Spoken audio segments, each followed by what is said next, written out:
missed the meeting. I put the things we talking about today too. So yeah, I seen a notion because I was gonna ask, well, can I get like a cliff notes? And I seen it. I was like, all right, bet, we good. Ladies and gentlemen, boys and Sage, tap your mic. Okay, that's what I thought. You might be up like B-Souls last time though, but it's fine. Nah, I got it. Ladies and gentlemen, boys and girls, man, this is a special episode. Welcome back to another episode of Let's Keep It a Buck podcast. Nah. That's not it. We're getting sued. Ah, man. We're getting sued. We're next. We're on payroll. In which we do something different every single time. We had to kick B-Souls off for this one. This one is so rap heavy. We had to get B-Souls off this one. Listen, I got my guys here with me. Do I still have that other Kendrick sound here? Oh. I got a lot of Kendrick in here. Have you been had that one? Yes, man. I don't. Anyway, I got the guys here with me. TSO_Sage Dot. How you doing today? I'm doing good, fellow Dot. Doing good, Mustardians. Any other of my condiment brothers out there, man. There's gonna be a good stream, good pod, things of that nature. Let's get right to it. Damo, how you doing today? I'm doing great. As a known Kendrick hater, this has been a crazy weekend. It's hard to hate, very hard to hate, but I'm still gonna hate. Trust me, find a way. We're gonna find a way. I don't. Actually, what's happened in like the past hour and a half, I don't think that there's a way anymore. And last but certainly not least, our special guest. How you doing today? Big ups to my boys. Let's keep it a buck.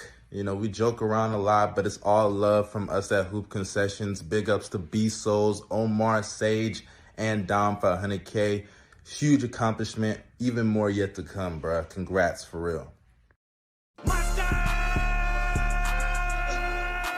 Yeah, that's so sick. Gosh. Shout out my boy Mustard. Shout out to my boy Mustard. We've been screaming Mustard before Kendrick Cross. Listen, man, if you're new to this, you want to be true to this, make sure you hit that join button. Make sure you hit that like button. Make sure you hit the subscribe button. Make sure you tell a friend, tell a friend, tell a friend. If you're an audio listener, make sure you leave a 5-star review. Listen, oh my God, I'm sick. I don't have a 5-star review to read to you guys, but I do have a testimony from somebody that quote unquote recognized us. I had my family reunion this weekend, and not that they recognized us, but my cousin asked, older cousin, she said, "Oh, you do YouTube?" And I was like, "Yeah." "Oh, let's see." And off rip, gotta show them some of the more salacious content, straight to the med clip, just so they know what type of time I'm on the internet. And she is super religious. So we actually might have lost somebody who's a potential subscriber. Damn. You scared somebody away with the Met clip? Yeah. I mean, she's really religious, really religious. So it's like, You ain't show her no other clips. It was just the Met, and that's all she could take. That's what if you can't take the Met clip, you definitely can't handle like the what you jerk off with clip. Like that don't work like that. True. It don't work like that. If you want to support us, the best way we know how is if you leave a super chat. Ooh, this is a super chat. He's on fire. Cervantes sends $4.99 just to say blank. Type Shout shit. out to Cervantes. Milan sends £1.99 to say TSO freak in the building. Hey, man. Not a freak, bro. I still can't believe y'all let that last comment slide last pod. That was crazy. Don't know the lore. Jake Clark for $4.99 says He's on fire. that loser pushing 40 trying to beef with Steve Lacy could never be my GOAT. Kendrick got album of the year and is the GOAT. We'll get into that soon. Shout out to Jay Clark. And for $1.99, Cervantes says this one for the culture. Shout out to Damo. We got Appreciate you. two more. Darren Saints is 499 He's says on fire. Q&A from a couple weeks ago, but anytime I hear G Herbo as a feature, I wonder why they asked him. Oh my God. I felt like this for a while now. Damn. Would be tripping though. You're not Damn. tripping. And niggas, I always wonder, niggas give me shit for listening to Blueface, then pop the G Herbo on the aux. What? Nigga, stop. This is the same shit. They're not the same. One's Yeah. a LA Dang, crap, bruh. the other is a BD, a GD from Chicago. All right, cool. Niggas. That's it. It's They not- niggas. Both niggas at that.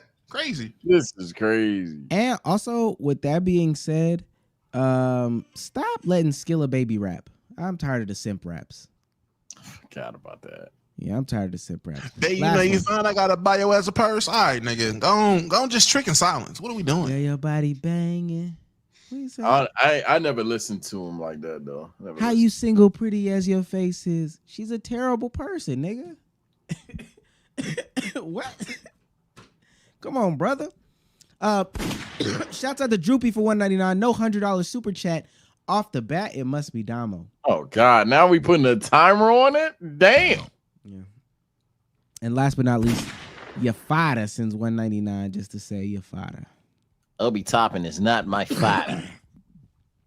Damo, I do gotta ask Mm-hmm. two things. One, do you see how much super chats we get when you're not here? No. Typically when I'm not here, it's a reason like I can't watch the pod. I'm typically not home, or it's always it's genuinely an emergency. So no, I didn't. All I seen was a clip where it said free Damo, and then I assumed y'all probably got a lot of super chats, so someone had to say free Damo. Okay. And then two, how are you gonna beat the worst hairline on the pod allegations? Oh shit! Oh dear! Oh now, player! Oh dear! I mean, I don't know how we're rating niggas with no haircuts, hairlines. Like I don't know when the competition started, but if all of us got a fresh cut, I know I don't got the worst hairline up here. Sage, So- what's your theory about the not getting a haircut? I mean, you talking about me? Yeah, what you say last pod about if you don't get a haircut, I mean. Oh yeah. Okay. So I say this: if this turns into a situation of other people in the pod have a haircut and certain people in the pod don't have a haircut, that's you gotta chalk it to the game. But if we going peak for peak, that's its own separate conversation. Did niggas go peak for peak? When was my peak? When was the presentation? You know what's crazy? What was used for display? You know what's It's crazy? We actually went worse for worse as well. And, Yeah, he went for worse. And you still lost. What was my worst one?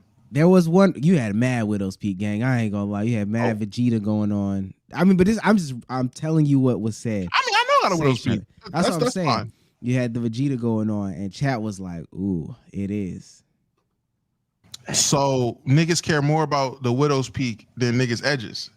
Okay, if that's what the criteria is, if the widow, because that does make it non-straight. The Widow's Peak will fuck it up, and my shit is bad. So I be letting my shit get super bad. If that's fine, that's fine. Now, and we did go to the edges, and when people had to study it, they was like, "Oh, okay, this isn't crazy." But I'm letting you know what was said. Hey, absolutely fine. I'm not mad. Do I understand? Hell no. But I'm not mad. Hey man, chat's the chat. So you value the edges, the corners, the fade. What you value the most? I mean, that's where you make sure the bitch is straight, right? Like that's how you tell the motherfucker is straight, is how your edges is looking. I feel like that's a huge indicator of a nigga hairline. If niggas care more about the Widow's Peak, because that will fuck up the straightness, I get it. But let's not ignore the edges. I feel like once you get to the middle, though, if it goes, come on. If it goes too crazy, it goes too crazy. And my shit might be too crazy. It might be. Yeah, that's that. I mean, you know, that's the main thing. Who had the best hairline is my question. Who did they say had the best? I think it was unanimous Sage. They just kind of, Sage. How? So wait, niggas went peak for peak, so they pulled out the DreamCon pictures? Like what? Nah, they put up the Dewey. My do rag is a 1-to-1. That's how we judge if nigga shit was straight. Okay. That's crazy. What's wrong with it? I'm just letting you know. I'm just letting you know what was said. I'm just letting you know what was done. I'm just letting you know how we graded. Who brought the conversation up? With that being said, yeah, I got my answer. Okay. Let's. With that being said, all right. Let's get into the ball, man. Oh man. Round two coming soon. All right, big three rundown. We need a term limit for the MVP award. We're going to talk about Emily CC and what's wrong with chat or Twitch. You know, Cruz is going to get fired because that's not what that's supposed to say. And the Kendrick Lamar album finally ended Drake. What? He already... What? All right, look. I'm not going to lie. We're not talking basketball first. Oh, but that's my favorite sport. I know niggas is gonna get mad because we're not talking basketball first. We are not talking about basketball first. First things first, Kendrick Lamar dropped a fire album. We need to start there. Kendrick Lamar dropped what I thought was a fire album. It came out at a random time. If I'm not mistaken, it didn't come out at the normal like midnight release hours. It was like 2 p.m. Yeah, we're talking about Gen X, Kendrick's album, of course. For those that haven't heard it, I don't know why you haven't heard it. I'm not even a Kendrick fan, and I've personally heard the album. It came out November 22nd. That was last Friday. 12-song album, 44 minutes. It was morning on the West Coast. It was a banger of an album. I don't want to yap too much about it before we really get into it. We've got an 8.7 from Pitchfork out of 10. 4.5 from Rolling Stones out of 5. NME gave it a 4 out of 5. Guardian gave it a 4 out of 5. Gen X is projected to achieve 350 to 400 million streams in its opening week, potentially becoming the highest first week streams for a hip-hop album in 2024. Comparatively, Kendrick's 2022 album, Mr. Morale and the Big Steppers, also performed strongly, debuting with over 300 million streams in the first week. What are y'all's thoughts on this monumental album? You could take it to the songs. I don't want to shoot the low first because there's a deeper meaning behind this album, but how'd you feel about the music? I'll go ahead and be the person that probably raises 10 pitchforks because this fan base has grown to be disgustingly toxic. I don't find this album to be like this generational thing, but it's damn good. Like damn good, like 8 9s type thing.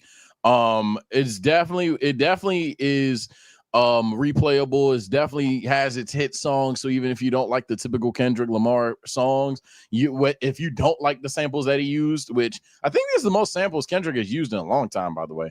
But if you don't like the samples that he's used, definitely you're gonna enjoy the 2 like hit club themed-ish songs that he has on there. So I think it was a very solid album. Just good not to be a Kendrick or a Drake fan today, and I'll talk about that later.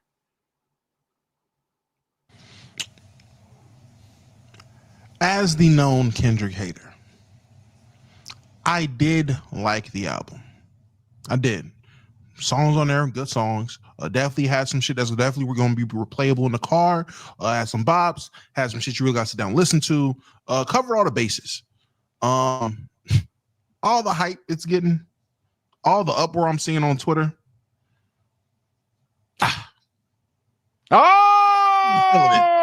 Oh, you're not feeling it. Oh, I thought you was about to concede. I thought you was conceded. Okay. No.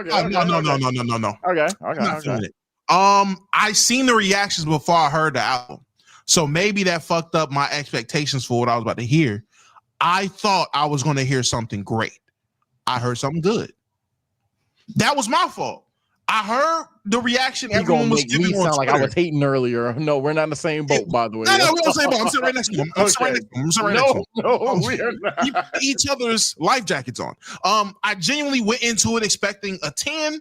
I walked out thinking 7.5. I don't think that's a bad thing, That's just what my expectations were. And maybe that's on me for letting other people's opinions sway how I was going to feel going into an album. I should know, hey, man, no expectations. Let's listen. But this is, hey, fuck the big three himself. So I'm sorry I had the expectations a little bit higher than usual. I wasn't impressed. I wasn't that impressed. Like, so what brings it from good to great? What brings it from good Or to great? From great to good. Like, why do you have it as good, and what could have made it great? It just wasn't long enough. Pause. Like, it wasn't enough music to be considered a great album for me. I just needed more. It felt too quick of a listen. When I was listening to it, I was at work, threw it on the AirPods, nigga. And by the time I knew it, it was over. And I'm a big proponent on, in terms of an album, if we're talking about a real album, there's got to be some type of substance to the album. It wasn't no substance for me. I like what I heard. I'm not saying the songs were bad. Wait, what do you mean by substance? What do you mean by? No. I just need more. People are gonna ask you what you mean by substance. And when they ask me what I mean by substance, you know what I'm gonna tell them? Catch me on Twitter Spaces. Oh my! No, I'm joking. No. I genuinely just felt like the album was just too short. Like, me personally, I felt like the album was too short. I like longer albums. That's a personal preference. Niggas gonna hate me for doing this, but I'm gonna do it. So and I think you do. Your album of the year is Tyler's album, right? No. Oh, okay. Is that a good album or is that a great album? Tyler's album, good album. Okay. I don't think his was great either. I like not even because it's not long enough. Tyler's album is a whole different situation. Why I don't think it's great, but the critiques would be different than Kendrick's. Yeah. Well, let me say this for me. I know y'all probably think that I'm gonna hate on album here, because y'all know that's how Grandpa gets down. This is the album of the year to me. I think this is the album of the year. I know people got mad for Apple saying Kendrick was the rapper of the year. Kendrick is the rapper of the year. The stuff that he is doing that we're about to get into is actually, if you don't like the music, you may not like the music. The impact is starting to be undeniable. I can't lie. But even just outside of that, because I don't want to shoot the load. I said I didn't want to shoot the load. The music was fire. I think that I heard them say this on the Joe Budden podcast. Separate the lyrics from the music. The music was fire. Like Sage said, the samples was great. The beats was good. And I'm scared of Damo because this is the stuff that we should be bumping in the car when we do the meetup, but you're going to have us listening to Trippie Redd's album. Look at him. This is the stuff that I could just... Well, that TVR, I wasn't even really listening to the album because y'all, I don't know if y'all know, I like to let things chill and shit like that. I like to let things just go to the side and then come back to it. I got on TikTok. TikTok made me download that motherfucker. That TVR, it's not enough. Yeah. TV off is crazy. TV off is crazy. When that shit came on, I was like, but then I cut it from the top. Boy, what? I had to get to my family reunion, I had a 30-minute drive. I turned that bitch into a 55-minute drive because I needed to replay some stuff and I didn't want it to end. It was a really good album, and what he was talking was really good. And I think one of the more important things is that, and again, we won't talk about Drake just yet, but he continues to step on Drake's neck with this shit. Yeah, the Killers, this one, I didn't even necessarily think that he took enough shots, or really, I won't say any. Heart Part 6 obviously is I'm gonna do it my way type of thing, but that's really his gimmick anyway. He could drop that whenever. But yeah, I didn't take this album as like fuck Drake in any way, shape, or form too. And I think that's like low-key what hurts the most by it is that a lot of people expected after the whole Not Like Us 5, 6, 7 stage performances in a row that one, it would be on the album, or at least Euphoria, one of the two, and none of the diss songs made the album. But then he doesn't even reference Drake. If anything, the more flaming references to Lil Wayne. So it's like, oh wow, Yeah, wow. We can hop Like into there's definitely some elements, but damn. I was gonna say I think that's even more impressive. Speaking on that, I think it's more impressive the fact that he had that type of year he had beefing with Drake and chose on his album. I ain't putting none of them shits on this album. I'm not putting none of them on here. All he had was the snippet from the music video that everybody was anticipating, and niggas swore wasn't gonna come out. See some people, oh, he's not gonna drop this. This is gonna just be like that one thing, and he actually dropped it. Outside of that, he did not have anything to do with trying to shit on Drake or anything like that, and that's what makes it even more disrespectful because it stomped on Drake's presence even more with just how big it was. And Omar definitely spoke on something. Man, I don't know what it is. Listen, I'm a cold guy. I like Drake music, but when it comes to the big three, I don't know what the fuck it is about this nigga Kendrick. When this nigga music drop, niggas feel it. Like it's a movement behind this nigga's music, unlike those other two. And I don't understand it. I just respect it. He had hella West Coast artists on this album. I would say that's probably the biggest thing for me coming off this album. I end up listening to more other West Coast artists in general, not even guys that was on this album, but just being tapped in with that side of music made me listen to more niggas on that side of music. So him putting on for LA rappers, Cali rappers, everything like that, super dope. Well, I think that's one of the more impressive things about this album as well, is because we talk about in hip hop oftentimes the coasts and the sides and everything, you know, the South and North and in the West and whatever, the East Coast sound, the West Coast sound, with all that stuff like that. If you can make your coast or your subsection or your regional sound national and international, I think that's a really, really, really big deal. I'm not gonna lie to you. And Kendrick got dudes that don't listen to West Coast music, listening to West Coast music. And I don't think West Coast music was in the best place. New York in the recent years has had some rise again. Of course, the South is where the South is. Like, we even got Memphis coming in. Even the Midwest it has been stepping in. But this is making West Coast music international. And another thing, as you said, Damo, I ain't gonna lie, and this isn't to J. Cole per se, but you talking about Kendrick's music, people feeling it. That's that quantity and quality argument. Kendrick probably has the least amount of music out of all of them.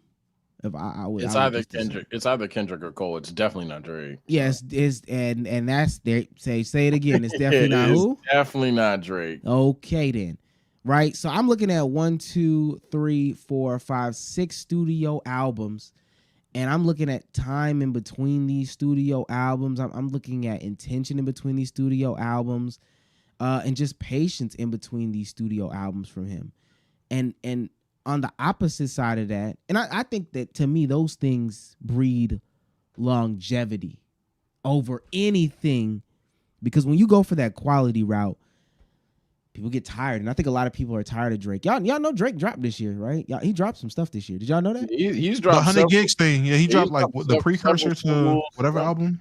Went on a little feature run, had a couple of singles. A couple of them, I even think are just some good tracks, but definitely not like a project or anything. I would say, I mean, can you name them? Yeah, like I have like random one-off songs. Like I think the jump with 21 is good. It's Up? Yeah, I think that jump's pretty I mean, how it go? The I just think damn. It's the I just feel Mercedes. That's a 101 Black Hysteria, the 101 red inside like the time of the month. That little club song. That song's cool. I'm not even trying to troll. I promise you I'm not trying to troll. I promise you I'm not trying to get. No, I know you're not trying to troll. That's why I don't know what that is. It's a Joan with 21 and Thug. That Joan's cool. It do crank a little bit. Blood Money. That's how I got that shit. Yeah. Before we move on into the butthurt portion, I gotta ask, because I think we're at the end of the year for what's going on. I think No Face too. Does this change the big three? Does this change the order? And this is why I said, so my prelude, again, I don't know exactly how deep we're going to get into this conversation. I'm assuming a lot, but for now, again, not to necessarily give all of my takes away in case I have a hot take of the week to spout off. For me, it doesn't necessarily change anything too much if you weren't coming to this beef as a Kendrick, Drake, or Cole fan. And I'm a J. Cole fan, but I pretty much have like denounced myself from the beef even further than Jermaine has, because my God, you niggas, ooh, there's some people that are still only listening to rap beef songs right now. But in terms of like Kendrick clearly being that like influential guy, in terms of Drake being the clearly influential, popular guy, that has an asterisk to it now. I think Drake, it definitely will forever be the guy to get the views. Drake will forever be the guy that, hey, you show this to 100 random motherfuckers who, how many people guess the name more accurately? The answer is Drake. A lot of you are not going to want to hear that. It's the corny answer to say on the internet is Drake. However, in terms of like influence, people wanting to like mob for you, got your back, like vibe with your music, the answer that answer might actually be Kendrick Lamar now. And that's kind of a big fucking deal in terms of like how people are just so quick to accept Kendrick's music. If anything, like I heard people calling GNX a classic, and gang, it was 2 minutes after the little trailer dropped.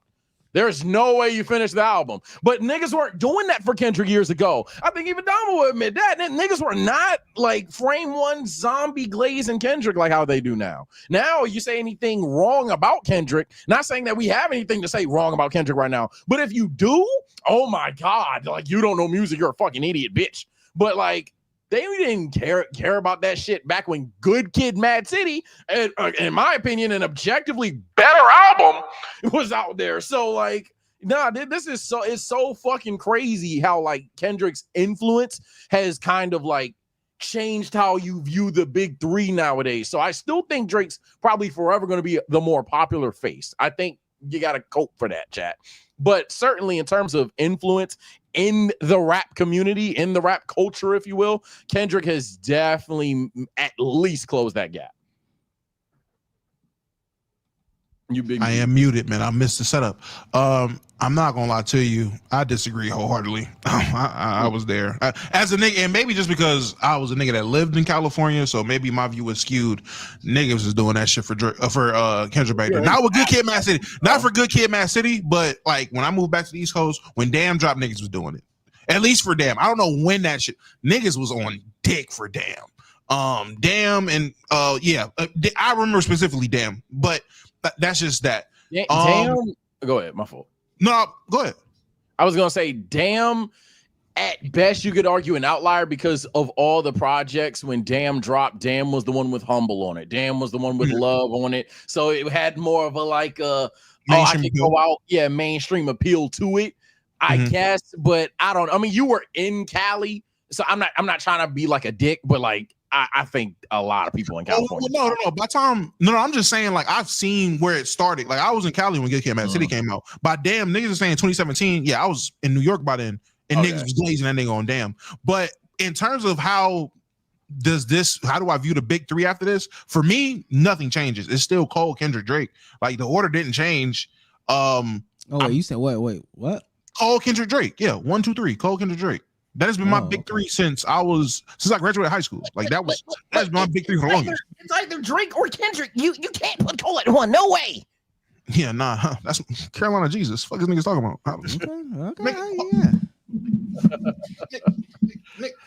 Nigga has Charlotte on his. Okay. All right, brother. All right. On me right now. Fuck is niggas talking about? Nah. He's won. But that's why I said ultimately this is such a good thing for if you're not a Kendrick or fucking Drake fan, because it's corny to like J. Cole now. It's corny to acknowledge if Drake has ever had good music now. And it's corny to acknowledge that Kendrick doesn't need Drake. Like listening to an album that had nothing to do with the beef. Yes, there were some shots, but not enough to call it a diss album remotely. It was refreshing to kind of get back to reality of the situation. Now, shouts out to the 1,000 Live. Before we go on, because I thought we had, and this could be a part of the same clip, because we'll definitely distinguish Drake for himself. Drake deserves his own clip. Somehow he has now worked himself. I guess he still might be the biggest hater of the weekend, but now he is the second biggest hater in this launch. We talked about substance. Lil Wayne got upset at one of the things that Kendrick had to say. Let me read the lyric. Kendrick spits. Wait, is this the whole lyric? You're about to read the Bible. Read it carefully. Used to bump the Carter 3. I held my Rolly chain proud. Irony. I think my hard work let Lil Wayne down. Oh my God.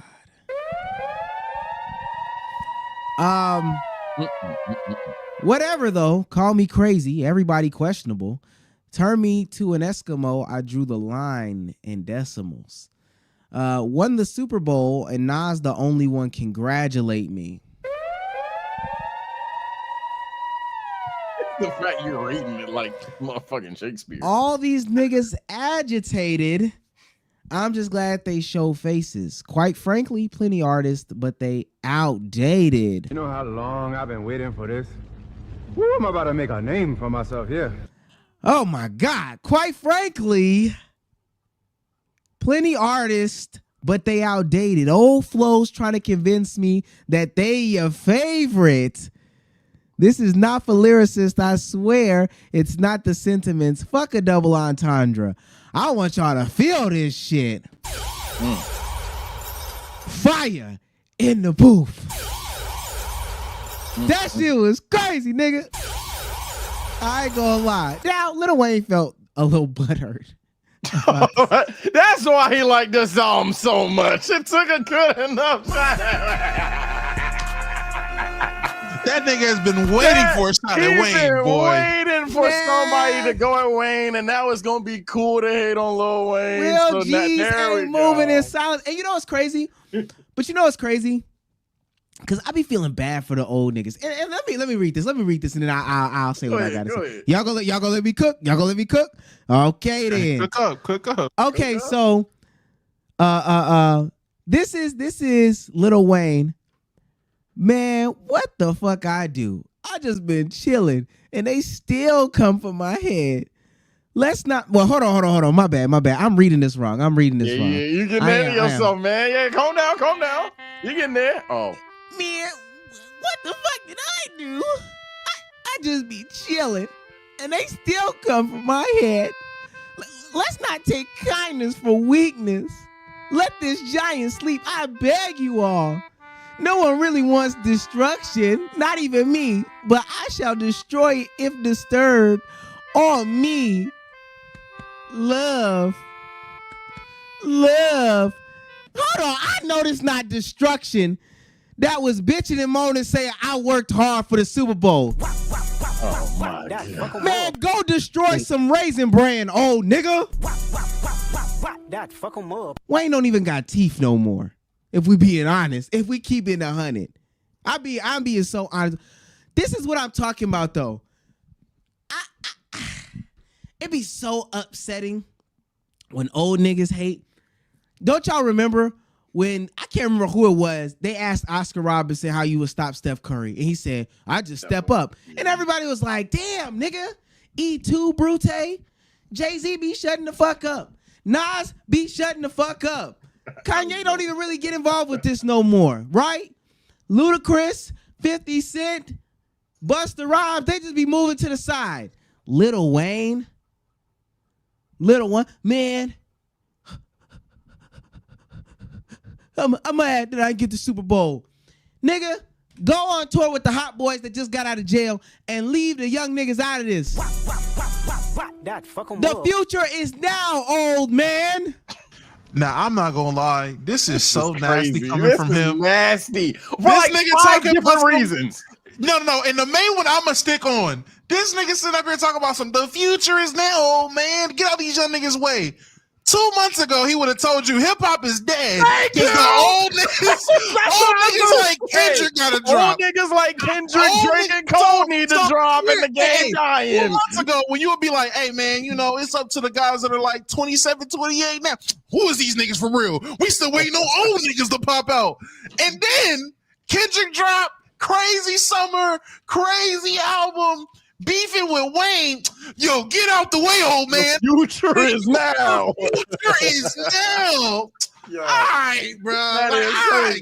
That's objectively crazy. That's crazy. That's the only crazy thing. No, outside of that, we're on the same page. We're on the same page. Outside of that, I get your Wayne hate, and I'll say this in terms of Lil Wayne popping out and asking for them not to disturb the giant. Man, shut the fuck up and get in the booth, nigga. Like, I ain't trying to hear this shit. What we getting on Twitter for? You're 46. What we on Twitter for? Oh, man. Get in the booth. If you're not gonna say nothing, shut up. If you're gonna say something, Get in the booth, nigga. I'm so sick. Man, the young rap fan in me, like the kid that grew up as a rap fan, man, I miss old school rap. Because back in the day, you could turn on BET and find out at some Source Awards, Terror Squad and DTP done fought. What?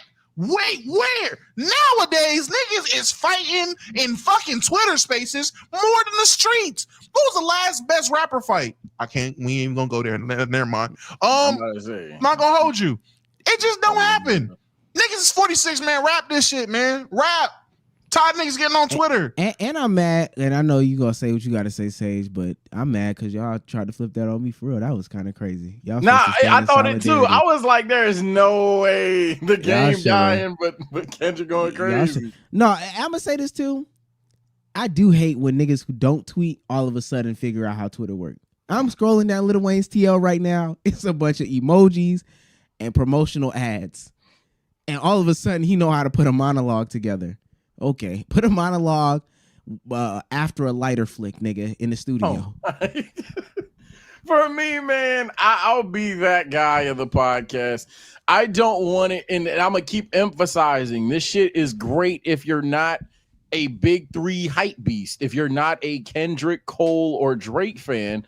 Unfortunately, I'm a Cole fan, so I'm probably not as enjoying all of these things as much because I don't want y'all niggas to make it cool to hate on Lil Wayne, man. Like, don't get me wrong. Do I agree with like Wayne essentially teasing that like, oh, hey, if I gotta go there, I swear to God, but like, I'd rather you just either address in an interview or make the song. I'll be fair. Him tweeting it, I mean, he had to say something, but I would have done it in an interview or the song. He's never been on Twitter. Now he's on Twitter.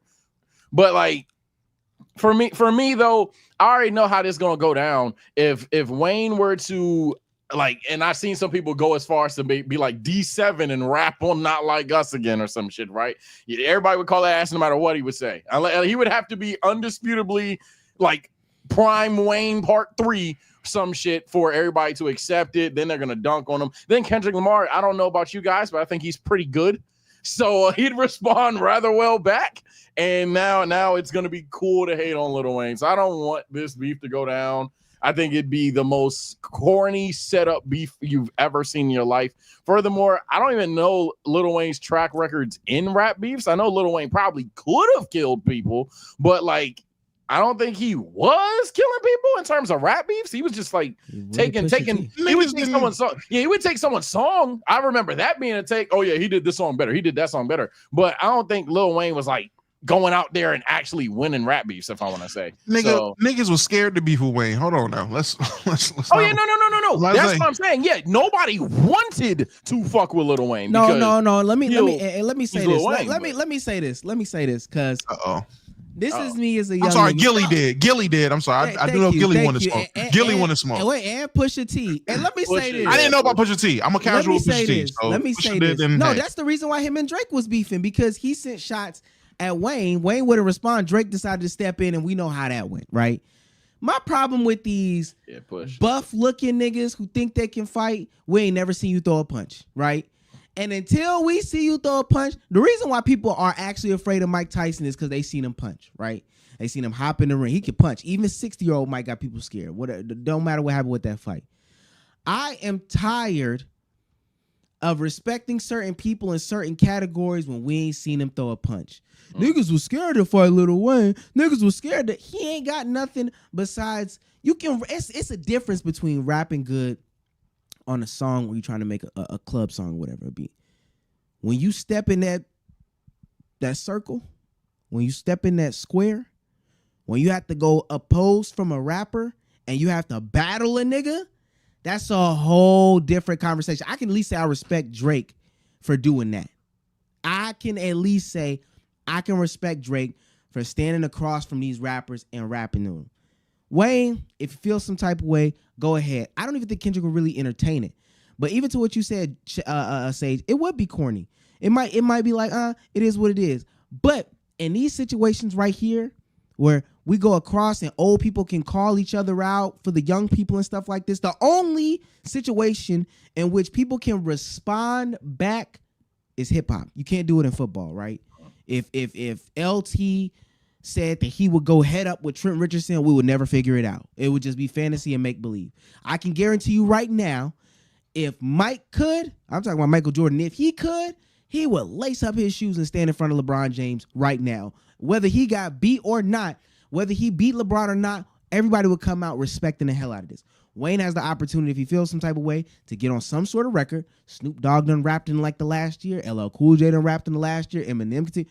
Everybody keeps rapping. Ice Cube just dropped the album. Ice Cube just dropped the album. Ice Cube did drop. Get off of Twitter. Stop discovering ways to communicate that don't go with your gift.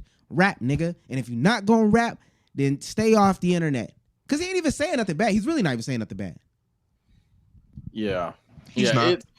I'll say this. Yeah, I don't think, and another reason this corny is I don't think any side has went that far. I don't think Kendrick went that far. I don't think Wayne even went that far in his response or anything like that. So I don't think it warrants it. It would kind of be like, okay, somebody was in their feelings. Or Kendrick just said, fuck it. Right? Because imagine Kendrick starts it. Now, when I was like, oh, shit, well, here he goes. Leave that nigga alone. This somebody in the chat said this. Wayne's not in his prime. We understand that he's not in his prime. I would just have more respect for him if he actually rapped these thoughts and opinions as opposed to saying them on tweets. Even if he does get washed, he may not get washed. He may come out there and put some good stuff out. First of all, no, I hate that because when it comes to rap, all the niggas that are all-time greats, all the niggas that stick with that have always felt they had that pen, to this day will still show you they have that pen if they really got it. Eminem is not afraid to still say, I know I'm not on drugs no more. I know I'm not doing the shit I used to do when niggas fell in love with me. I still think I'm the best. And we can get on the song right now. Or I'll say whatever to whoever. Eminem will still go on the paint with a nigga right now. Jay-Z does not rap no more. Therefore, he don't give a fuck about the conversation. When Kanye cares, Kanye will speak. When Kanye don't care, he shuts the fuck up. So the niggas that care, even growing up, old heads that really gave a fuck. Growing up, I can remember KRS-One said his pen was still elite. And that nigga would still rap at 45 years old, 50 years old. KRS-One would still spit and show you his pen was still elite if he felt that way. So niggas saying, oh, Wayne not in his prime. This is not the NFL. This is not the NBA. There's no, just because this nigga leaned his way. Are funny, but yeah, just because niggas leaned his way off the deep end and he might not be there mentally no more. Oh, he not in his prime. That's his fault, nigga. This is not no father time shit when it comes to rap. The niggas that can rap still rap. Like they also, if they really want to. Also, us treating Wayne as if he's 60 is a disservice to Wayne. And now if y'all I'm want to say Wayne was just on my opinion, another good album. I know I got the stigma for being an over the top Cordae fan, but Damo maybe has my back here. The Cordae album good, and I think both Wayne songs are bangers. I fuck with Saturday Morning album, yeah, and I fuck with the Jones. He still sounds like Wayne. It just sounds like Wayne at 40 versus Wayne at 20. Like I don't Wayne at 25. He's not 25 no more. The nigga's 42, and I've been listening to Wayne since I was fucking 8. Like that's just the only difference. But he's still rapping like Lil Wayne. I'm not listening to him and being like, only if this was 86. Like, no, this is not like watching Kenny run on fucking screen and let the ball up, and he'd be like, oh damn. But if that was the Jet back when he was at Carolina, he flew. No, that nigga still rap. Yeah, I had like, I guess the softball take earlier. I want to be clear. I'm not giving, if the beef were to start, I'm not necessarily of the camp that, oh man, give Wayne a pass. He's old. He's not in his prime. No, I agree with both of you there. I just think doing it would be corny. Well, Omar already said he agreed. But yeah, in terms of like what I see going on in the chat and what would likely happen, to be fair, because I didn't call it out. Oh, well, chill, bro. He wouldn't do this to Prime Wayne. Gang, you can't start it and then give him an old nigga pass. Hell, if we must reference the Tyson fight here, you bet on Tyson, dummy. I don't know what to tell you. You can't bet on Tyson and be like, oh, well, he was 50, 60. So I seen somebody in the chat, my fault more, but I seen somebody in the chat. Oh, let me find the fucking thing. Let me find it. What it was along the lines of, I want to quote it directly. I don't want to mess up niggas' words. Wayne can't battle rap. He said it himself. You don't got fucking battle rap. Niggas can throw disses. Wayne has thrown disses before. Throw a diss. Niggas is not battle rapping. Wayne knows how to make a song and talk his shit if he needs to. Like Wayne can do that. Like no one is telling this nigga to go out there and be Hitman Holla. Like no one is not expecting that shit. Yeah, but he can drop a verse, talk how he feel, and keep it moving. He can do that. He should do that personally. Get off Twitter. Oh, but I think so. One of the reasons why I think he might not do this, and then we can keep moving on because there's a bigger hater to talk about. Oh, I think that. All right, is Wayne gonna do this on a song by himself? He can totally drop a single, but if he drops a single, it would have to be full-fledged pointed at Kendrick. He might be scared that Kendrick will come straight to his door with it. But I honestly don't even think that. I honestly don't even think Kendrick would even take it there with Wayne. To be honest with you, I think he has too much respect for Wayne to do that. The other way to do it would be going on somebody else's verse. And to be honest with you, I'm not letting that shit fly on my verse. I don't want that. Oh yeah, if you're the other artist, hey, you keep that shit. You keep all problems with that nigga over there. Look, I think Kendrick fans have done enough Kendrick glazing for a generation. Let me be clear. There's one thing that is not glaze, Aubrey Angels. I think the lesson of 2024 when it comes to rap, leave that nigga Kendrick alone. please leave that nigga alone. So if I'm an artist, you dissing that nigga, you on your own, bro. If you talking about leaving him alone, there's somebody who refuses to leave him alone, and it seems to be his biggest hater, or should I say biggest crybaby, Aubrey Drake Graham. The beef is back. This is somewhat semi-breaking news. Beep, beep, beep, beep, beep, beep, beep, beep. Drake is suing Kendrick Lamar. Drake is suing Kendrick Lamar. I thought it was fake when I read that. Let me give this breaking news. Drake officially accuses UMG and Spotify of manipulating the market to artificially inflate Kendrick Lamar's diss track Not Like Us. The court filings, this is an official court document, claims UMG used Spotify and Apple Siri to push Not Like Us over Drake's tracks. That's wow. Employees perceived as loyal to Drake were allegedly fired as a part of an effort to cover up UMG's actions. UMG paid influencers and radio stations to boost Lamar's songs without disclosure. A whistleblower revealed bots generated 30 million early streams for Not Like Us.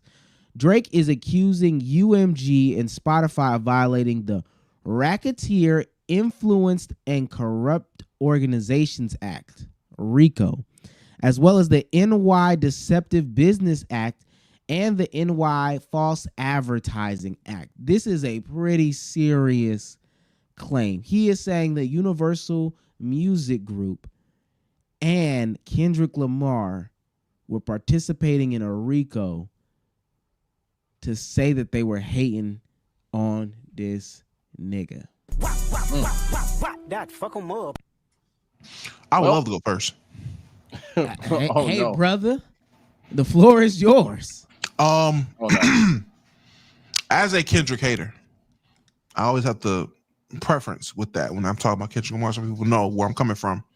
I can genuinely say I'm 100% on this nigga Drake's side. I'd have sued that nigga too. I would have personally named him in the lawsuit as well. It would have been UMG, TDE, and Kendrick Lamar. I would have gave that nigga the serving papers. I'd have said, here you go, nigga. Sued.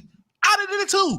Perfect play. Because guess what? We don't know what's going on because fuck around and they find out there is foul play going on. You fuck around and find out niggas was doing that.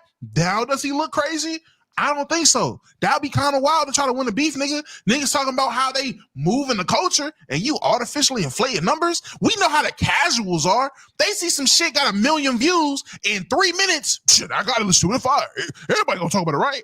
Nigga, stop it. The blind leading the blind. People just sheep. I get it. Look, Drake, I know a lot of these niggas gonna call you a bitch-made nigga. I know a lot of these people are gonna say you was nothing but a light-skinned bitch-made nigga for suing a music group and everything over some rap beef that you could have easily just won if you wasn't so trash and scared to really, get in that paint for real. A lot of niggas gonna say that. I'm not gonna say that. I'ma just say, W move, nigga. I'm a hater. That's the shit I would do. I would love to sue a nigga hating on me. What? Now, Sage, before you go, last second, by the way, I want y'all to know this is coming off of the heels of Drake being on XQC this weekend. I find it so interesting that he was on XQC stream, and we're gonna get into this in a second. He went on XQC stream, and he had himself a time. XQC has this deal with Steak and all this other stuff and Rumble or Kick or whatever. And Drake has some ownership in that. But he went on there and was very cryptic, but never saying what was going on. I'm Drake. This is XQC, real streaming legend. Me, I do music, in case you didn't know. I'm here. As you can see, fully intact. Mind, body, and soul, in case you were wondering. Right? Mind, body, and soul. Mind, body, and soul. You need facts to take me out. Fairy tales won't do it. Cheers to everybody. Words live by.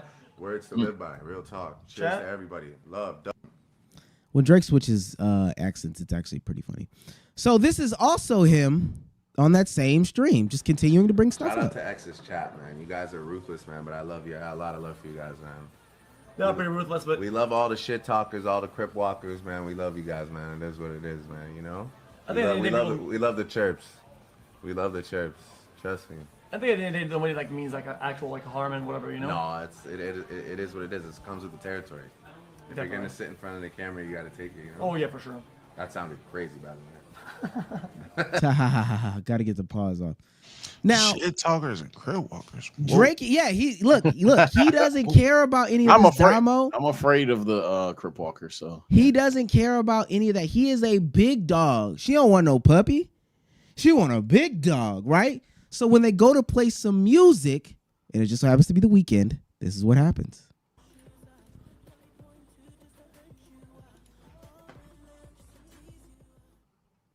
I'm trying to not get us clapped.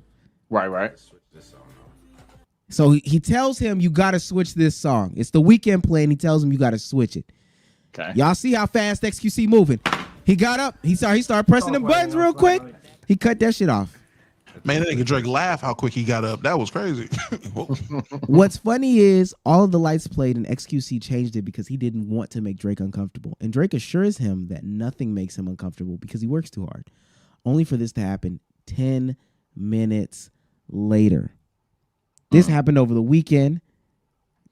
He goes on XQC streams, does all this. Remember, XQC was defending Drake that whole time during the beef. I don't know if people remember that. He goes on there, says all this. Nothing makes him uncomfortable. He sues. The lawsuit is in. The lawsuit is already in when he goes on XQC stream. Let's get that out the way. Sage, what say ye? Man, that was a lot. All right, so first things first. This news is rather new, at least to me. So any hyperbole, anything, this, that, things of that nature, I don't want to get to.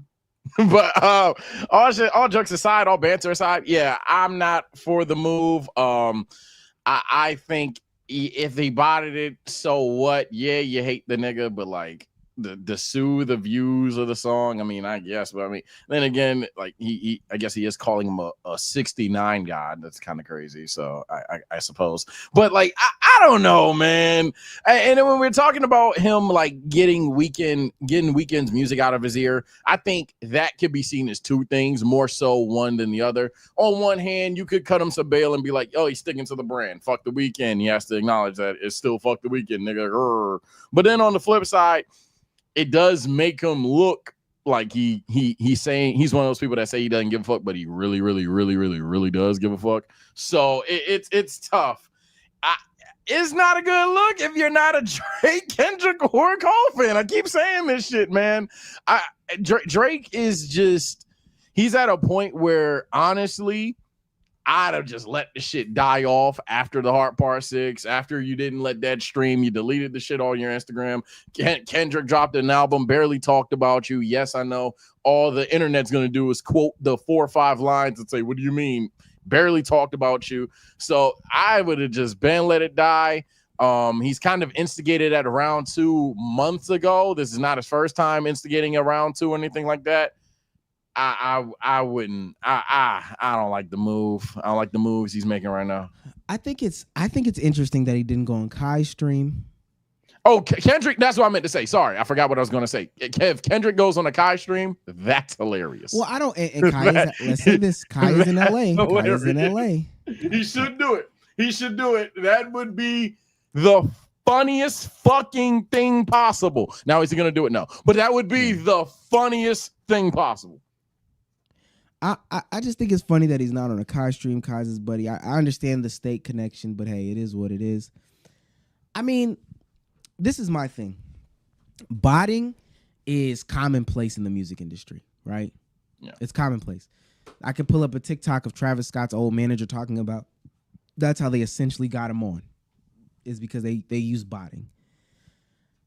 Botting always quote unquote benefits somebody, but botting also always hurts somebody, right?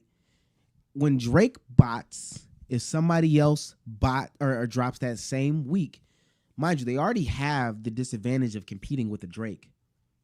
But then when they're also botted, it hurts. When the music labels, when the Spotify's, when the Apple Music feature that person on the homepage over a Drake or over them, it hurts, right? They put the bots at work. They boost Drake's numbers versus you, a new artist.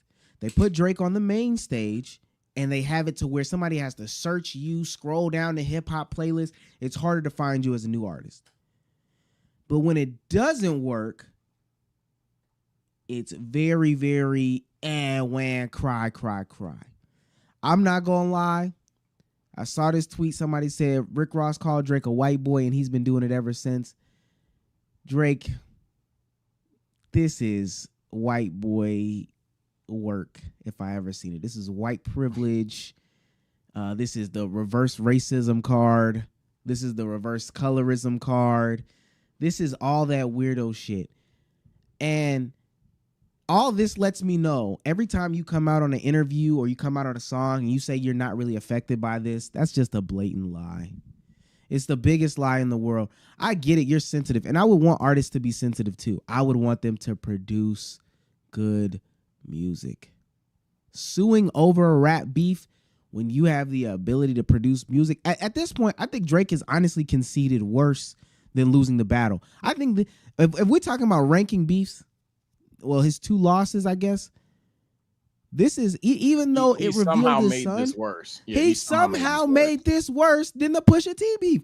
I swear to you, even after the whole Certified Love, after Kendrick's biggest song, I still would have said having somebody expose your child still is worse. Yeah, I thought you were done. No, I'm done after that. Come on, brother. Yeah, I agree there. I would tell my friends all the time, hey, we can talk about Not Like Us being the biggest rap song probably of that could potentially go down as our generation. That sounds like Glaze, but it's very possible. And a couple of the kids are gonna say, no, it ain't Glaze, facts, cool. But I would always tell them, hey, at the end of the day, that man Pusha T said in a serious voice, he stopped rapping, "You are hiding a child, let that boy come home," on camera. he said that, or like he said that in his face. So I always thought that was a mountain that could never be surpassed in the sense of like, all right, bro, that's fucked. But he somehow just went about it in the worstest ways. You bring up Rick Ross calling him white. Kendrick's called him out on not saying the N-word. You're not what the culture's feeling. You make music with no substance, all these other things. And as you said, Drake time in and time out and it's not every now and then. It's a good 50-50 at bare minimum. I would argue for the most part has kind of proven that, yeah, he'll be the global guy. He'll be the guy that gets the numbers, all these things. But yeah, he unironically isn't like us, I guess. So it's tough to see this shit, man. It's tough. Can I say one last thing though? No, go ahead. I was gonna. I'll say something that's a little bit more baity for clips and things like that. Hey gang, my Cole fans about a show, because Damo, you a Cole fan as well. So tell me what you think about this. Hey, if this shit if this is 100% valid, he is actually suing, right? And that shit says not guilty. We weren't even botting at all.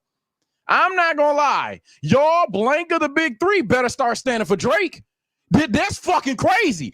Is that not the craziest shit you'll ever see? You already got Drake dropping projects left and right that people literally say aren't just bad for Drake, but just bad in general. You have some people that don't like Honestly Nevermind. You have some people that don't like 100 Gigs, all these other things.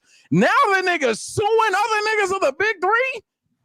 Come on, man. That's whack. I was genuinely going to ask y'all before we went anywhere, what's worse? Suing a nigga you're beefing with, or gracefully saying, you know what? I'd rather lose a rap beef than a friend. Which is worse? Because a couple months ago, hey man, that was the most egregious rap sin ever. Suing a nigga? I don't know. That's what I'm saying. There is no way that he can get, like, funny, and I'm gonna sound like the meme, but he cannot keep getting away with this. There is no way if this comes out and he was wrong. Because if he's right, this, you know how the internet is, it's gonna completely 180. It's good. We're gonna have these conversations, call him corny now, but if he was right, oh shit, then nigga Kendrick is a fraud. He the blank of the big three, dude. But like, no, if that shit says, yeah, gang, you're tripping, or yeah, but you bought it too. Oh hell, if it comes out anything other than, you know what, Drake, you're right. There was a RICO going on the whole time to collude against you so you would lose. They literally broke the law so you would lose. If that's the only thing that you can't even be half right, they can't even come out and be like, well, look, everything was up to the books except the bots. Everybody was botting. He definitely bought a little bit more, nigga. You're Drake. If that's the case, if it's just he bought it, and everything else is clear, nigga, no, that's still egregious. They have to legit. Nah, that nigga hired. They hired everybody. No, they reverse bodied your shit. They lowered Family Matters. I'm not gonna lie. They blackballed you. They paid Elon. They paid YouTube. They paid everybody to make sure Drake was not getting plays. When you dropped, there was a delay. So realistically, it has to be some crazy evidence to be like, nah, nigga, they really was fucking you over. Let me read these tweets from Elliot Wilson. Over the past several months, Drake has repeatedly sought to engage UMG in discussions to resolve the ongoing harm he has suffered as a result of UMG's actions. UMG refused to engage in negotiations and insisted that UMG is not responsible for its own actions. Let me keep going. Instead, UMG has pointed the finger at Mr. Duckworth, insisted that Drake should initiate legal action against Mr. Duckworth rather than UMG, and even threatened to bring its own legal claims against Mr. Duckworth if Drake was to pursue claims against UMG. Basically, what he's saying is UMG was ready to throw Kendrick underneath the bus. And they said they would tag team and probably even help give evidence. And Drake still said no. Civil RICO petitioner has a viable case or cause of action for civil RICO with predicate acts of wire fraud, mail fraud, and or bribery for UMG's payments to unknown third parties in the form of reduced licensing fees to Spotify. This is just a little rapid report. Universal Music has responded. They responded to Drake's claims that it conspired to artificially inflate the streaming numbers of Kendrick Lamar's Drake disc, not like us. The suggestion that UMG would do anything to undermine any of its artists is offensive and untrue. We employ the highest ethical practices in our marketing and promotional campaigns. No amount of contrived and absurd legal claims in this pre-action submission can mask the fact that fans choose the music they want to hear. That fuck 'em up. I seen this tweet or this comment. Marcy says, shouts out to Marcy. Even if they bought it, you can't fake the pop out and the cultural impact. Drake. No, I go, but no, Damo, I'm not gonna lie, and maybe it is because Drake is making things worse. Like, I think even if there could be a space in which he could fake it, he's only adding fuel to that. I thought the DeMar DeRozan shit was light. I'm also living on the outside, but when I see Drake pull up to the DeMar DeRozan game and said, you a bitch ass nigga, you a bitch ass nigga behind DeMar DeRozan's back. Me, oh wow. Now I feel like it's more impactful. You're going on these streams, giving these sneak disses. I do feel like that's more impactful. You're going to Kendrick's hood, and I saw this might be a rumor. Going to Kendrick's hood, trying to give niggas Bitcoin in order to get beat dirt on Kendrick. You are really impacted by this, and to the point where you can't even focus on what's in front of you. UMG said that they would help you in the Kendrick case. You decided you wanted to go to the top. I swear to God, I know Drake got long money. I don't think that this is a game that he can win. I don't care what nobody says. Yeah. I don't want to say that. Listen, when I made my face in I'm not saying that they can fake it. Like, obviously there's no faking what happened with the pop out event and how crazy of a movement it was. There's no faking it. But you can make it look bigger than what it is. Oh, God. You can. Listen, we all know when it comes to public perception, you can make it look a lot worse than what it really is. That's all I'll say with that one. But, I mean, that nigga Drake is crashing out. I'm looking at the clips of him sitting next to XQC, and I'm like, he's obviously, he's visibly, like, not okay. Like, I don't want to be one of the people that sit here and speculate on what niggas got going on. I'm not going to do that. I'm just saying from what I seen, there's no way he can sit there and say, yeah, I'm not I'm brushing it off. You don't even sound like you brushing it off. You don't look like you brushing it off. Like nothing about this is screaming a nigga. You're suing this man. Not even, you're suing the wrong people. I heard you say that and I really wanted to pause. I'm like, well, we got to get through it for the clip. They said that, you know what? We know we're not doing nothing wrong. We will tell on this nigga. Hey, that's crazy. Hey, gang, you ain't got no beef with me. You might want to beef with him, though. Like, you might want to think about what he doing. And we'll let you know what he's doing. You still went at them. Yeah, either Drake knows something we don't, or what is very likely, that nigga is coping super hard. And the crash out that's about to be from this is insane. I don't know if we've seen a fall from grace like this in a long, like, when was the last time we seen a fall from grace like potentially what we're about to see from Drake? Yeah, so that was going to be something that I'll bring up quickly before we, I guess, have that little conversation. I guess I'll say, I don't, to give him a little bit of leniency, because we've all pretty much like dunked on him for not liking the move. The nigga did get called a peed, so I guess, but he's suing for botting, so it's not even like he's suing for like defamation. Yeah, that's what I'm thinking. Defamation. Suing for botting, so I'm like, damn, bro. But like, I can understand why he's not okay. I think that's something that, hey, chat, come on, dog. The entire world, especially if he's like 100% not guilty, the entire world thinks you're a peed, bro.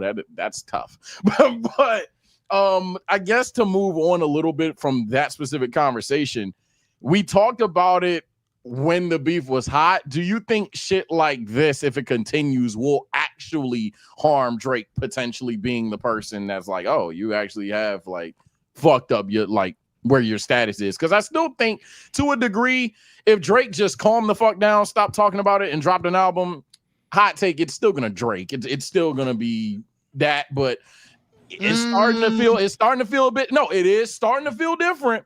And if it continues, it might actually be different. I will say this. Drake is at the point in his career now where he does not have the luxury of just doing whatever the fuck he wants to do. That's true. I agree. He has made it now to with the shit he's doing, especially, again, a lot of this is predicated on the fact that they come back and say, yeah, nigga, you have no claims with this suing. If he goes down as the nigga that sued, the nigga he was beefing with, that went crazy on him, graded on that nigga's grave, had a crazy summer anthem. You sued that man, came back and lost it, and you going out here dropping more ting songs? Yeah, nigga, knock the fuck out of here. He gotta drop good songs. He has to drop great. No, Sage, not good songs, because he dropped good songs already. The shit you said earlier, I thought those were good songs. I thought those was cool. Those were good songs. He can't drop good songs no more. Like, he has to drop great music, or niggas is gonna look at him like, Is Big Sean in the big three? but what Damo was saying, and I think that's what people have been saying, and this is the problem with a Lamar. I'm not a Lamar Jackson. I'm sorry. This is the problem with the Drake, is that when it's time to get impactful, when it's time to really rap, when it's really time to speak to something, especially as he's aged, Drake has gotten worse at doing that. I think in situations when you listen to like the older rappers rap today, they're saying something that's very profound, means a lot, does a lot. You know, they do a lot of the impactful things. Like they're saying things that matter. But like you said, the shit that Drake dropped this year, coming off of all the nonsense that happened this year, was garbage. That nigga didn't say nothing. That nigga didn't refute nothing. He didn't try to put a good spin on this. And now it's going to seem performative in tandem with you suing somebody over this, even if he were to go down that path. But it could go two ways. He could go out there, he could drop music, and it be that fake island boy shit, which again, I think is to the point where Afro beats and other genres are so progressed, he can't just hop on everybody's wave. I said that a minute ago. If I wanted to hear an Afrobeat song, am I hearing so-and-so featuring Drake, or am I going to the real Afrobeats? If I want to hear a Detroit song, am I going to Drake featuring so-and-so, or am I going just straight to Detroit rappers? Or he could go out there and try to be as profound as possible, and people going to be like, this ain't even really you, my nigga. This shit sound ass. Yeah, this shit just sound ass. I don't know. I'm not fucking with this shit. I'm not. Yeah, I'll definitely say, like, I just pulled up his albums right now, and I'm just naming them, like Love or Hate Them, but for all the dogs, Certified Lover Boy, 100 Gigs, and Scorpion, More Life. If I'm missing one, chat, let me know. But those are like the last 5-6 projects that Drake has had. Oh, I think the Best in the World Pack too as well. Yeah. I probably agree. Yeah, he can't have just another album. He needs to drop an album of like severe substance that perhaps we haven't seen. And I know some Views is a very controversial one, but I would say Views is probably teetering on substance. Definitely when we get into the If You're Reading This Is Too Late and things, that's where it's like, okay, no, like put his heart into those. I know how he can redeem himself. It's only one way. There's only one way. There's only one thing he can do. He does got to go on more feature runs. He does have to exploit these other waves, but he got to take it a step further. There is no more, let's put Lil Durk on a song and smash shit and boost Lil Durk. Let's throw Block Boy GB on a song and boost Block Boy. Nah, he got to discover niggas. This nigga Drake, he got to pop out. He got to pop out with a nigga from Idaho and put us into the Idaho sound. He got to pop out with niggas that he got to pop out with that Indian nigga that dropped that one song that was going crazy for like a week. Like he got to go and discover shit now. Like Drake has to do new shit because everything else, he's done everything. Omar's right. What he's going to do? Go hop on the bubbling wave of shit we're already listening to? There's no need for that. What is he going to do? He's going to get it's just, he's done that already. He has to do something new. So Drake has to go out and discover sounds that we don't even know about and put the world on. Drake has to go out and just be new, be different. It's crazy. I don't think he needs to do that, but I'll say that, yeah, it's definitely a damning thing when and Omar was talking about like what has he done since the beef in terms of projects or things like that. But like he literally rapped on a BBO Drizzy beat just cause, but it's on the Sexy song. Like he like, come on, we don't even need to talk. And it's not a diss Sexy Red, but you know why he did a song with Sexy Red. So we all know why. It is what it is. All this showed me, not gonna lie, all this Kendrick and Drake beef showed me throughout this whole time. Pause. If you give Americans the chance, every single time they're gonna show you how xenophobic they are. Oh my God. boy, do not give us a chance. If you go anybody against an American that we sort of like, you're fucked, buddy. Don't give us basketball. Listen, they just waiting for the nigga in baseball. I promise you they are waiting for the next American baseball player to be as good as Shohei. Y'all would have thought there was never a Shohei. I promise you. Don't give us a chance to show you how xenophobic we are because we will surprise you every time. Niggas destroy Drake's career. One summer. niggas is beefing with I'm up with you, bro. niggas is beefing with Steve Lacy. Shouts out. He's on fire. Shouts out to the 1200 in the building. Make sure you hit that subscribe button. Damn! We are on our way to 213,000. We're gonna keep it pushing along. Jesus Christ, I should have took the opportunity to get some water, but it's okay. This is from Jay Clark. Oh, he said that already. Let me keep going. That one. Jesus Christ, we got all these. This is from Say Brax. He's on fire. For $4.99. Since we're talking about rap, somebody please stop French Montana. What? He's making music? I don't even know ball. That were in the shot. Like, I know that sound. Yeah, that sounds awful. That was not a shot. I didn't know that nigga was making music still. He's on a crazy run ruining songs this year. Or a crazy ruining songs run this year. Unc, put the fries in the bag. What music are you listening to? Yeah, I Who the fuck don't. is putting French Montana? How have you ran into multiple French features? Yeah, nigga? I Who you ain't listening got French features. I ain't seen. Yeah, fuck it. I'm French Montana last month. YouTube search. I come dead on. ass don't know ball. I got crash off. I was this nigga too. You know how mad I'd be if I'm like, yo, my niche little bubble music is cool. Everybody just getting French features one after the other. And I'm the on the opposite ends of the spectrum. I listen to Steve Lacy, French feature. All right, Steve, I guess. Bossman D-Lo, French feature? What? Bossman D-Lo do got a French feature though. Don't do that. No way. I ain't heard it because it's a snippet, but apparently it's coming. He That got a shit's jump kinda hard. called One More Chance. He just dropped the song. Music Who is video. it with? Who is it with? Is it just him? Yeah, it's just him. Nigga, Music you- video You gotta premieres. type at- in featuring French Montana. That nigga is looking for French Montana. Don't even try to do that, nigga. I'm a type featuring. That nigga French name is Montana. Albanian Alabama. We caught you, okay? We caught that nigga. Yes, he was Skilla Baby.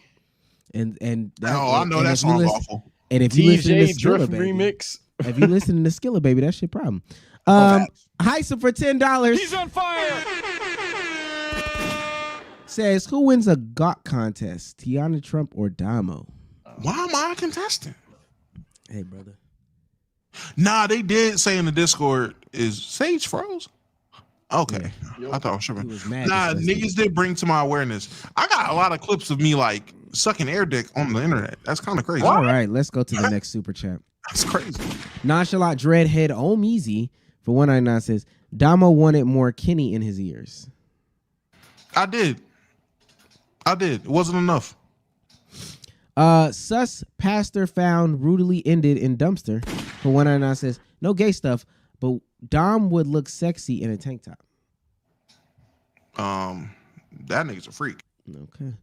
In Stewart for $5. He's on fire. Appreciate that. In Stewart, just big $5 just for the cost.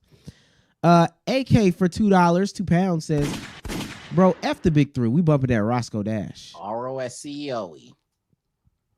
Earl Sadness for $4.99 says, He's on fire. "Sage and Damo, how y'all feel about Cole's best album / mixtape finally on streaming?" Here you go. Best is crazy, but yeah, nah, I fuck with those though. 100%. I got both of them. Oh Right shit! there. Oh Right shit! back. Yeah, I'm an idiot. Well, I thought Right I there. might delete later. Why am I a fucking idiot? Nah. Yeah, he do it. He did put them shits on there. Fuck. I actually got. Oh, I got locked in. Lock in. 5 tweak out. Shouts out to N Stewart. Since $10 says, "I believe the reason is what Kendrick represents that make them ride for him over Drake. It's a substance thing. Drake makes mostly microwave music." He's on fire. Like, yeah, for the most part, I agree. So, like when I said, you know why he did a song with Sexy Red, to elaborate on that, I suppose, is this. He literally sees the trend is what Sexy Red had going on. He'll ride that wave. If talking like you're from the Dunnoes, he'll ride that wave. And so Drake has done this time in and time out. We don't need to see him do it again. I don't think he needs to find the newest sound. I think he needs to go back and make his own sound. I think y'all are being super unfair right now. Scared the shit out of them. I think y'all being super unfair right now. We have heard a copious amount of clips of how these motherfuckers from Toronto talk, and for y'all to sit there and just act like he is biting some wave, talking like that, like all them niggas don't talk, so goddamn dumb. Like, that's a Canada thing, but it's a niche Canada thing. He don't talk. But he weren't talking about like that for years. Then it just out of none of them nowhere. was. All of them just tomorrow. It was like in 2018. The whole Canada in its entirety just. Bear for $2 says, first time I seen a lawsuit be the ending of a beef. Like, come on. Like, that sentence is crazy. That's a crazy sentence. Crazy thing is, it's not the end of the beef, and that's honestly what's gonna hurt Drake. But he's on fire. It's Draco's for $5 says J. Cole somewhere writing a verse I really don't want to hear. Oh wow. Don't listen to it. Yafada for $1.99 says Pusha T waiting for Wayne to hop in. I ain't gonna lie, he is absolutely right. No, Pusha T, if Wayne jumps in, oh, okay. Pusha get to go at Drake and Wayne again. Oh my Pusha Lord. is dead standing at the door like, I hope this nigga walk in. I hope he walk in so he could just push him. All right, yeah. Whew. Jay Clark for $9.99. He's on fire.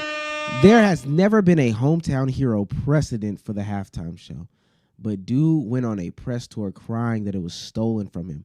30 years of lean will do that to you, though. Oh, wow. They literally, that was the thing last year. Nah, buddy. When Dr. Dre did it was he's right. He's right. Shouts out to Jay Clark. About snooping them out there. Like, it was Droopy for $1.99 says no big donations when Dom was here. W hate. He donated twice to get that off, too. That's his second time doing that. Jackum Mixon for $4.99 says, do y'all think Drake has to drop album of the year to even come back in the music game? No, because album of the year is an arbitrary thing. However, Drake, again, I believe needs to come back with his own sound. It doesn't need to be nostalgic, but please don't have just trend setting ass or like written wave ass music. Like don't come out with a couple of twerk anthems because you got your popping female artists on. Don't have a streamer on the music video. Just be you, bro. No, it doesn't have to be album of the year. It has to be a nominee. Just drop music. Like, worry about that. He's talking about winning the Super Bowl, win a game. A Milk Car C for $1.99 says sent a cease and desist on the Like That record. Clown. Like that back. He did that. Young Gross 8K for $1.99 says he did say he was hiding a child and a predo. I don't know. Keep it pushing. Top hitter of Bang Nation. He's on fire. For $4.99 says best 3-man, no Diddy. They keep it a black. Well, Vision Man for $2 says keeping it with the topic, rank the top 5 Kendrick projects. He only get one of us for that one. One of y'all rank them. $2. We not finna spend I'll spitball off rip, no order. Just I say to Pimp Butterfly got to be in there. Good Kid, Mad City got to be in there. Section 80 for me personally has to be in there. I guess I'll consider this album, but I'm definitely probably gonna say I'm missing something probably. Yeah, it might make the 5. Okay. Kendrick's overrated. Because I'm thinking damn GNX and Mr. Morale. Now they were talking about this. Shouts out to Rock He's for on $4.99. Unc Drake balding in this XQC stream. He was balding. It's them braids. He got a big little bald spot in his crown now. And hey, it's disgusting.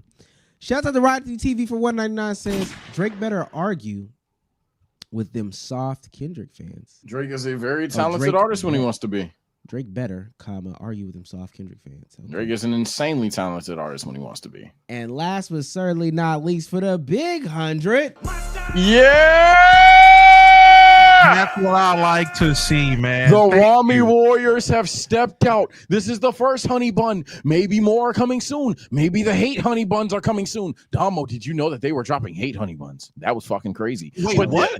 Yeah. Oh, they were. Oh, I swear to God, they said Damo's not here. Let's fucking go and send 100.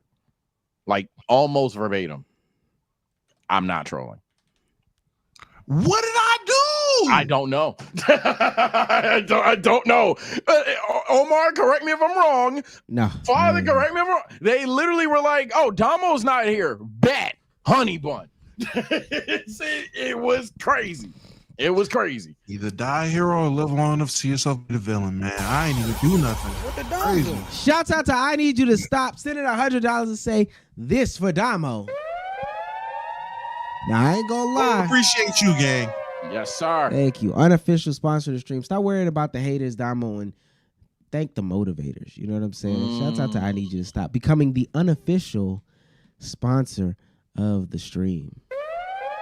What the dog doing? Appreciate that. Yeah, my boy. Shouts out to the big 1156 in the building. That fuck 'em up. I feel like old days. This feels like old days, man. I like that. Taking a quick basketball break. We are going to talk about some Jokic. I know this is a crazy pivot. Cut the music. Do we owe LaMelo Ball an apology? Oh, hold up. Do we owe That's LaMelo like Ball? just me. I ain't gonna lie. There's one person that's innocent. Even tonight, he ended up with 44. The nigga had like 29 at halftime. 44, 7, 9. He had 7 turnovers, so them 7 assists don't count. But over the past like couple of games, Yeah, there's one person that may need to apologize. There's a person that, yeah, I'd say for the most part definitely does. And then there's somebody who's completely innocent. I told niggas should have came out to catch the game against the Spurs, man. I said that on pod. Like You I did. told niggas. That is crazy. He called that game. He did call this game. Come out and watch that nigga go against Wemby. I think it's gonna be a good game. I don't know. He called that game, so that is funny. wait, is that the game tonight? No, I don't know. Oh, that was against Orlando tonight, nigga. Okay, all right. Bro, he just had 50 the other night against Milwaukee. Every other night, the nigga is going crazy. So I'm pretty sure when they play the Spurs, he's gonna go crazy if they healthy. Yeah, if he falls off by then, that'd be nuts. Super nuts. Anyway, okay, we'll get back to the basketball talk in a little bit. We'll go down the line of is Nikola Jokic. I know people don't like the basketball talk. They love basketball talk on this channel, though, brothers. Chat, are you like, love, or hate the basketball talks? They came for the football. I mean, not the football, but the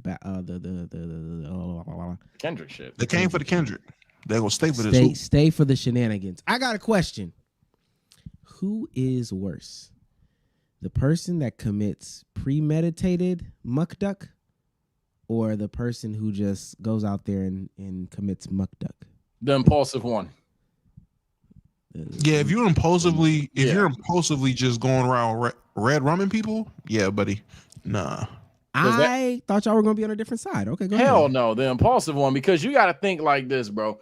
You it's one thing to build yourself up towards something, expecting how things could go down and bracing for impact. It's another one for you to be such a fucking crash out that you just fuck it, boom, that's kind of crazy to me, bro. Premeditated is it leaves way too much wiggle room for you having a valid reason. You having a valid reason. It might not even be a good one, but it's an understandable one for why things have gotten this far. Premeditated is one thing. For say you said, for you to just be such a crash out that you about to. Yeah, nah, buddy. That's way more scary. You didn't prepare to be of that feeling. You didn't prepare for the feeling of Wooville, and then you could just snap and cross that line. Wait. You can cross that threshold like that. Oh my god! Is what I said a slur? Is that what they saying? Muck duck? That was from The Office. That is from the. I'm gonna say. There's no way you're telling me muck duck is a slur. If it is, oh yeah, no, okay, we're good. Somebody said it's saying head. Okay, red rum. If that makes it easier. Red rum backwards.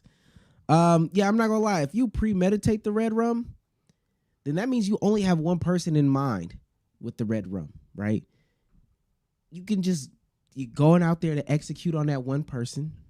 No double entendre. and then you going back home. If you're just impulsive, you could get the one person that triggers the impulsion, but then you also could get literally everybody else in the path. Oh, you had no one in mind. You accidentally did this. What's stopping it from happening again? Like, what's stopping you from just crashing out like this again? I've already done this before. Nah, nigga, got muscle memory, emptying out the nothing in the chain but the shit clicking. He don't stop pulling the trigger. Oh God. Yeah, I don't know. That's the way I feel. All right, let's keep going. Let's get into some more of the silly ones. There's this clip that Senior Cruz wants us to get into. Her husband had a 2-year affair with another woman while his wife was pregnant. So she took him to Walt Whitman Mall this morning to do this. Feel free. He's a cheater. Cheater.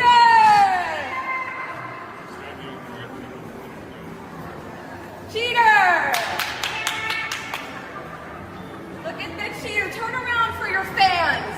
He had a 2-year affair while I had his second baby. We intentionally had a second baby, and he was having an affair the whole time. Feel free. He's a cheater. Okay, let me say this. Just leave, right? Both of y'all need to just leave each other. I'm not doing that shit. You think I'm doing that? Because even if you do this be my thing. All right, you cheat on your girl. So what? Y'all do this, right? And then after that, this isn't like okay, you do it and then she's forgiving you. You do this, she's still mad. So whether you did it or didn't do it, she was going to be mad. Come on, brother. This shit don't matter. I'm going to tell you right now, that nigga is dumb as hell. There's no way I'm doing that. I'm going to keep it hot. You find out about it, or you going to be the one to leave, you're going to be the one to stay. That's the only conversation we having. Because if you're the one leaving, what am I doing this for? If you want staying, I'm definitely not doing this shit because you're not going to let this go. That is the most viral thing she's ever done in her life. That's pinned for the rest of her life. At least 5 years. You tell me for 5 years I gotta deal with you randomly remembering this and bringing it up? I'm good. Hell no. Yeah. She showed why she got cheated on. In a matter of 23 seconds. I understand it now.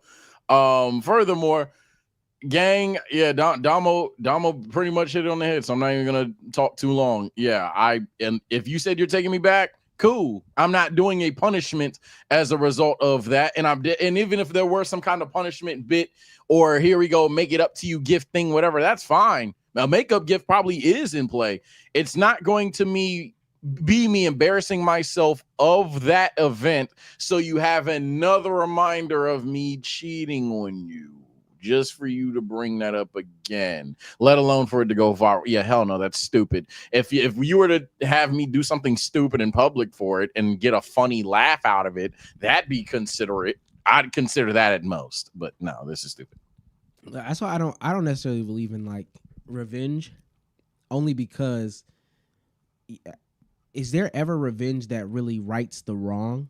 Nope. Now we could talk about reparations, maybe a different R word, but I don't believe in revenge for that reason. Because it's not gonna make you didn't get uncheated on. He didn't unfuck that bitch while you was pregnant. Like that didn't just happen. So at that point, y'all need to work it out in a different and more constructive way, or just leave him. And this might even be a skit. Who cares? Is it a skit or is it real? It's probably a skit. It's on the internet. But in real life, stuff like we talking about just the idea of revenge. I just don't like the idea of trying to get some sort of revenge for somebody's Now I will say someone in chat did bring up a great point. And hey, this might separate the men from the boys. Is dodging child support for the next 18 years worth doing that? No, what? I want to be in my child's life.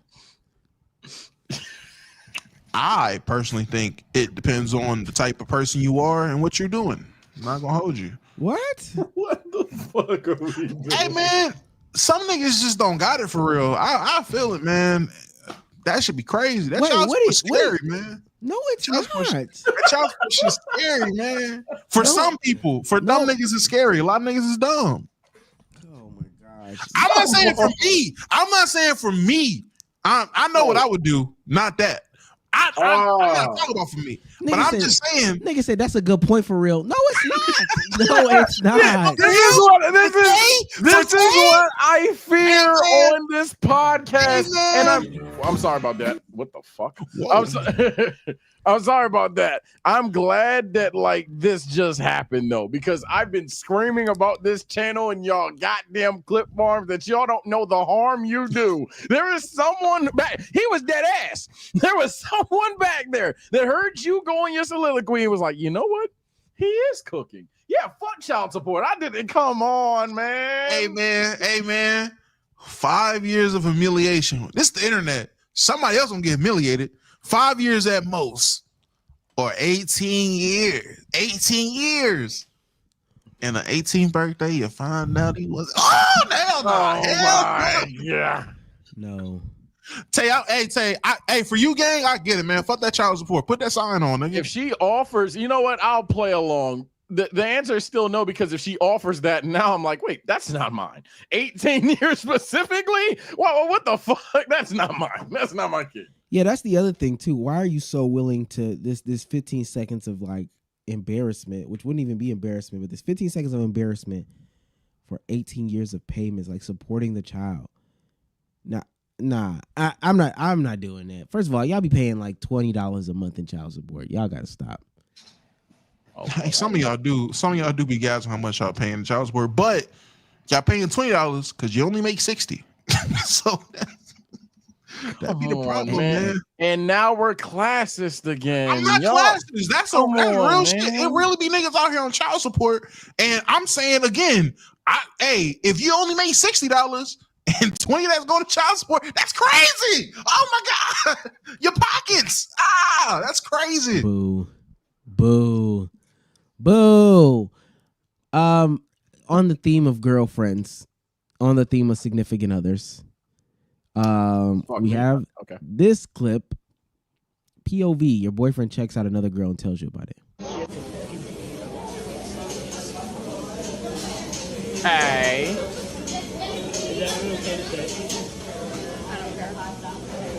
Let me inform the audience, the audio audience. It's a guy and a girl on a dinner date, and the guy says to the girl, she has some nice tits. Which is, now I'm not gonna lie, I did not catch that part. Whoa. Oh, you ain't hear that? I didn't hear that part. Yeah, nah. I didn't hear. That's why I said K, because he literally just framed one. That girl has some nice tits. Nice tits is crazy, brother. And so she says, I literally don't care. Oh, he says, is that okay to say? And she says, I don't care. And now he's asking, do you promise?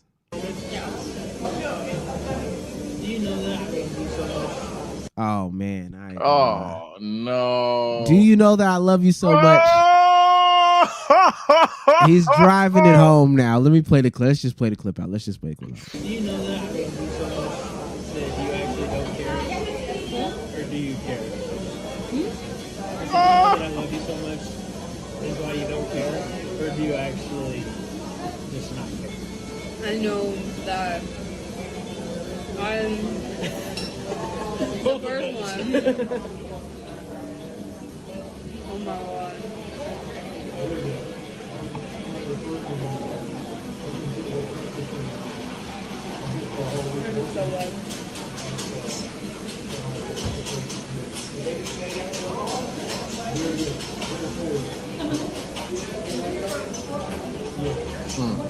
Okay, WW minute pad. Okay. They just added some stuff at the end. He basically said, do you know that I love you so much and that's why you don't care, or do you actually care? Now remember, woman comes by, he says, she has some nice tits. And he says, is that okay to say? She says, I don't care. He says, do you promise? She says, yeah.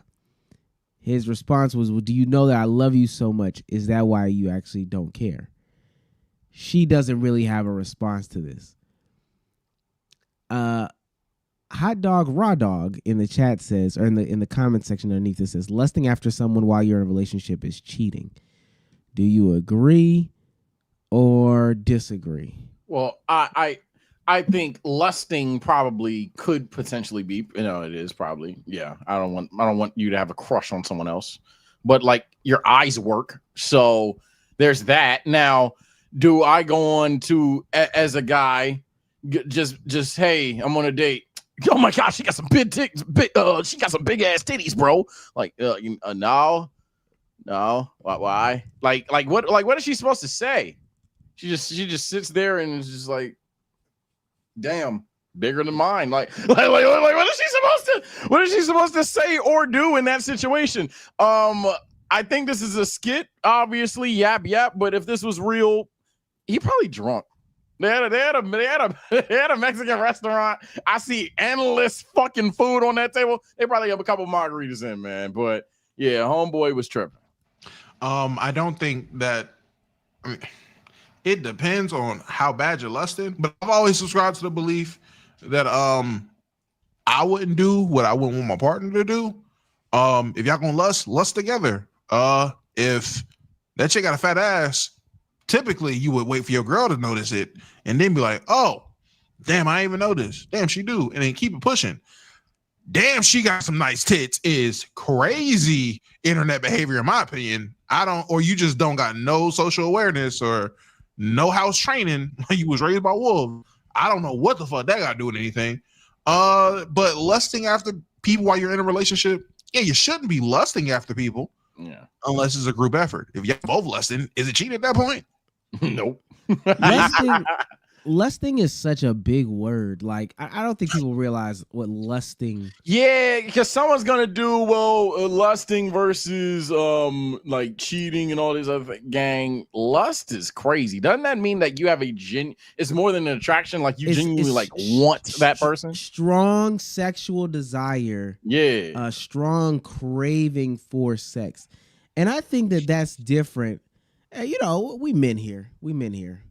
Damo, be vulnerable with me for a second. We all could acknowledge yes or no if that is at least the type of bitch you would fuck. Like, okay, I would smash her. Oh, that's my type. She look good, etc., etc. But you'll never do it, right?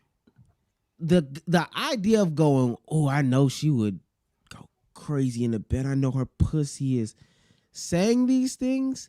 Crazy. Yo, that's cool. Like, these are out of pocket, but dragging it as well, because that's where I'm getting the strong crave. I need something like that. I would never tell and again, it's about how you phrase things. Why would I ever tell my girl her tits are nice? Tits is crazy. Damn, girl. I wouldn't tell my girl. I wouldn't tell you niggas, my friends, coworker. I wouldn't tell nobody. Like, if we're out, somebody look bad. Hey, sick. Yeah, also, yeah, there's things that's passive. That's all it is. That's it. We keep it there. Imagine, Sage. That motherfucking ass. 6 o'clock. My ass sitting right like a horse, ain't it? I feel like Sage look at me like, I guess, nigga, what the fuck? But we see we've been with people like that will really take it there and drag it out like, damn, her pussy fat as hell. And that says a lot. You know what else says a lot? What else says a lot? Droopy! The biggest. Hey, yo, what the fuck? Ladies and gentlemen, we got him. Droopy 200 for 200 donuts. I woke up for some money. Oh, now you got the soundboard. Says, Sad Souls is not here. Damo, if it was just Sage and Omar, the donation would have gone crazy for real. Where the Wamis Warrior at? Hashtag W Damo hate. The nigga donated $200 to This is a manufactured keep it a buck hate. They are literally manufacturing Damo hate. Wow. Oh, wow. I'm about to sue niggas. This is crazy. I'm about to sue somebody. With your money, they sending it to you. This is crazy. Droopy is the unofficial sponsor of the motherfucking stream. Big Droop, never the little one. We got the real Big Droop over here. Yeah.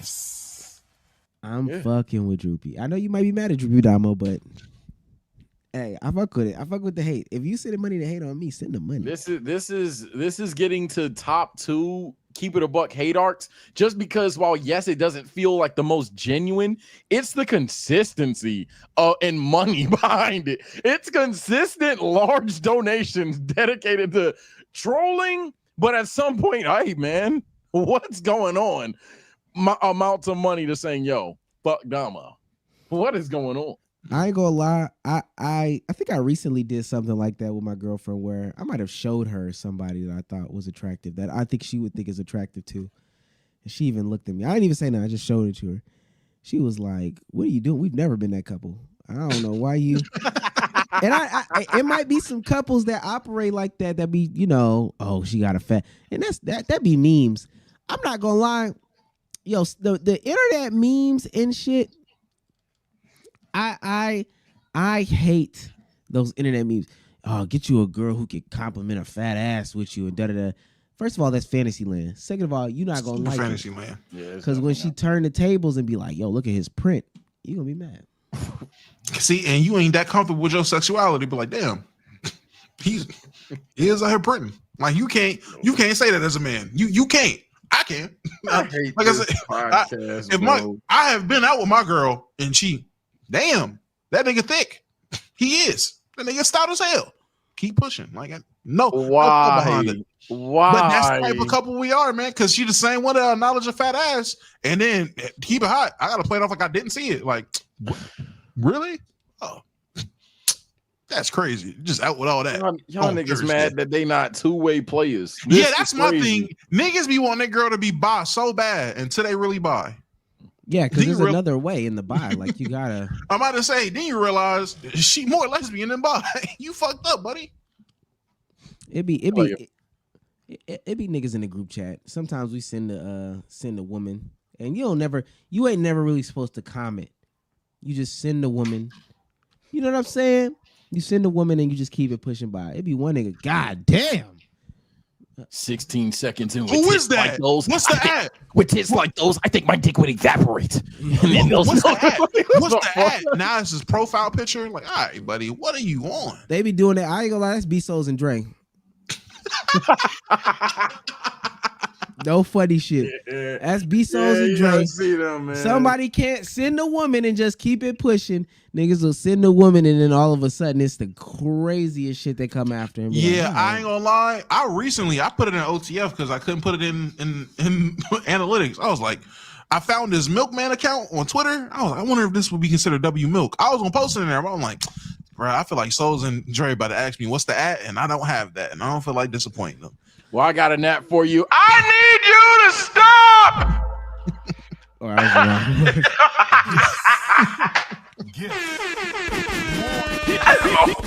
Horrible sound after that. That's crazy. Horrible clip. Horrible clip. Yo, I need you to stop with the honey bun. Damo beating the allegations this stream, ladies and gentlemen. Shouts Love to see it. To Big I Need You to Stop. Shouts out to Big I Need You to Stop. Coming in as the also unofficial sponsor of the stream. That's 400, by the way. I'm keeping track. Yo, yeah. I'm cool. I'm cool with my girl like girls, but I don't know, man. Maybe I'm immature. I feel like if a girl ever like took my girl, I'm treating that shit like a troll. I'm like, all right, bro. My troll, she really gone. Yeah, like she gone, but like, all right, bro. Like I don't know what it is. Is that fucked up? It's just like, bruh. It's not fucked up. That's fine. I'm what you call it. Calling my cousin immediately. That bitch getting jumped. I'm calling both my cousins. Bitches is getting jumped. Squabble up. Facts. I hope motherfuckers is ready to fight. And my cousin bigger than me. Yep. They said Droopy. Hey, you saying that y'all taking that the wrong way, bots. But to be fair, I maybe didn't word that right. Obviously, it would be like, damn, bruh, she gone. But it's like she gone to her. It's not the same as like a nigga took your bitch, fucked her, did all that extra shit. It's just like, man, she just switched teams. Damn. Let's get into, before we get into some of the other takes, hot take of the week. Damo. Oh, very cool. Listen, man, I had to join B-Souls and Omar in the trend of getting a random fucking tweet to pop for no fucking reason, apparently. Just niggas be bored. Over like the last 48 hours, I guess. You know, clip of, I'm trying to get it to pop up. I'm sorry, I want to share it. But clip of Kawhi Leonard hooping back in 2016, 2017 drop. And simple throwaway tweet. Watching these clips, I see why his knees is so bad now. Like I see it. I get it. It makes sense. Clip blew the fuck up. Everyone in the goddamn in the replies. Look at the landing. Look how he's landing. Oh my God, he's landing. My hot take of the week, I'm not gonna lie. A lot of you niggas need to shut the fuck up. A lot of you niggas on the internet have y'all are overly analytical. A lot of you niggas genuinely don't even know what you be looking at half the time. All right, now get that basketball off the screen now. Oh, sorry. Yeah. I can control I'm that. allergic to that sport. Can control that. So many people were quick to talk about his landing, how he landed. Look how he's landing. Even on jump shots, he's landing so bad. All I said was, I see why his knees hurt. The nigga was athletic as shit. And as a trend, I want y'all to think about it. In the history of basketball, how many super athletes that have played 10, 15 years, how many of them have good knees by the end of their career? Fucking none. It's rare to have a super athlete. It was rare to see Vince Carter be 42 years old and still be able to run up and down a basketball court and still do some shit. It's rare to see what LeBron's doing. It's rare to see the guys actually last who are super athletes. A lot of these guys don't last because of the fact they're super athletes. But I had so many people under my shit. Nah, you're bugging. He's landing bad, man. Look how it's like D Rose. It's like landing like Derrick Rose. You were 7. Shut up. Landing like Derrick Rose. A lot of you niggas don't even know how to touch net. Talk about landing properly. Do you know how to land, nigga? So many niggas ain't never dunked the basketball talking about how to fucking land after dunking. You can't touch backboard. Do you know how to land? Shut up. That's my hot take. I mean, I could have introduced you to internet doctors and detectives, gang. Welcome. You know them. They've done it. They've been there, done that. And if they haven't been there and done that, they can at least tell you how to avoid said injuries. Gangster shit. Y'all just making up stuff. Deadass. Y'all just making up stuff. Sage, hot take of the week. The Corday album was better than the Sign. Now let me stop. For me, though, I will reference the Corday album with this. It was a troll that I did to my friends, so I'm gonna bring that troll to the podcast. You can't name a bad album that's just in black and white. Think about it. I got a lot of bad. Name the bad one. You ain't gonna say Magna Carta. Yeah, a lot of Drake fans will be like, "Oh, Scorpion. Oh, that's I'll give it Scorpion." You ain't gonna say we don't trust you. We still don't trust you. You ain't gonna say GNX. Name the bad album in black and white. Can't do it. So hot take. Hey, turn the saturation layer off, and a lot of artists would go platinum. That's all I got. It wasn't the most. It wasn't the most. It took a lot of debate there. So like I was hoping for chat to finally turn around, but no, for the most part they agree. So it kind of fucked it up. I'll think of another one. Okay. I don't disagree. Nah, because my friends was going back at it, but everybody agrees. So shit, it doesn't work. Let me try again. Let me say this. So I did the family reunion this weekend, and a lot of the older people sat up there and they complained about people not coming, and we need to get the next generation involved. Hot take: you old niggas are the reason why the next generation isn't involved. You and your old bickering, you and your old bittering, you and your old bitching, you and your old grudges, all those different old I gotta get on my soapbox and give you the same spiel year in and year out. That's the reason why niggas aren't coming to this thing. Is because of you. Nobody else. So if you want more people to show up, you shut the fuck up, sit to the back. I hate that Tyler Perry clip. in I think it's Medea's family reunion where they going around and they watching the kids throw dice and they watching the kids twerk and Cicely Tyson is acting like her heart is just hurting. It's just I'm clutching my pearls. Well, Grandma, would you rather me shoot dice with my cousin and we get into a little argument, or would you rather me go to the alley with Tyrone and Pookie and shoot the dice where I'm likely to get shot up, right? Would you rather me go to the casino and shoot dice where if I lose my money, the Italians is going to come and Jay Leno my ass? Huh? Did y'all see that video of Jay Leno? Oh, yes, I did. Yes, yeah, I did. the one with the eye. Yeah, yes. I was laughing at something else, by the way. This nigga Jay Leno. This nigga Jay Leno looks fucking insane, chat. Nah, he looked like he was in the mafia. I ain't gonna lie. I ain't look like nothing else. Look at this nigga Jay Leno.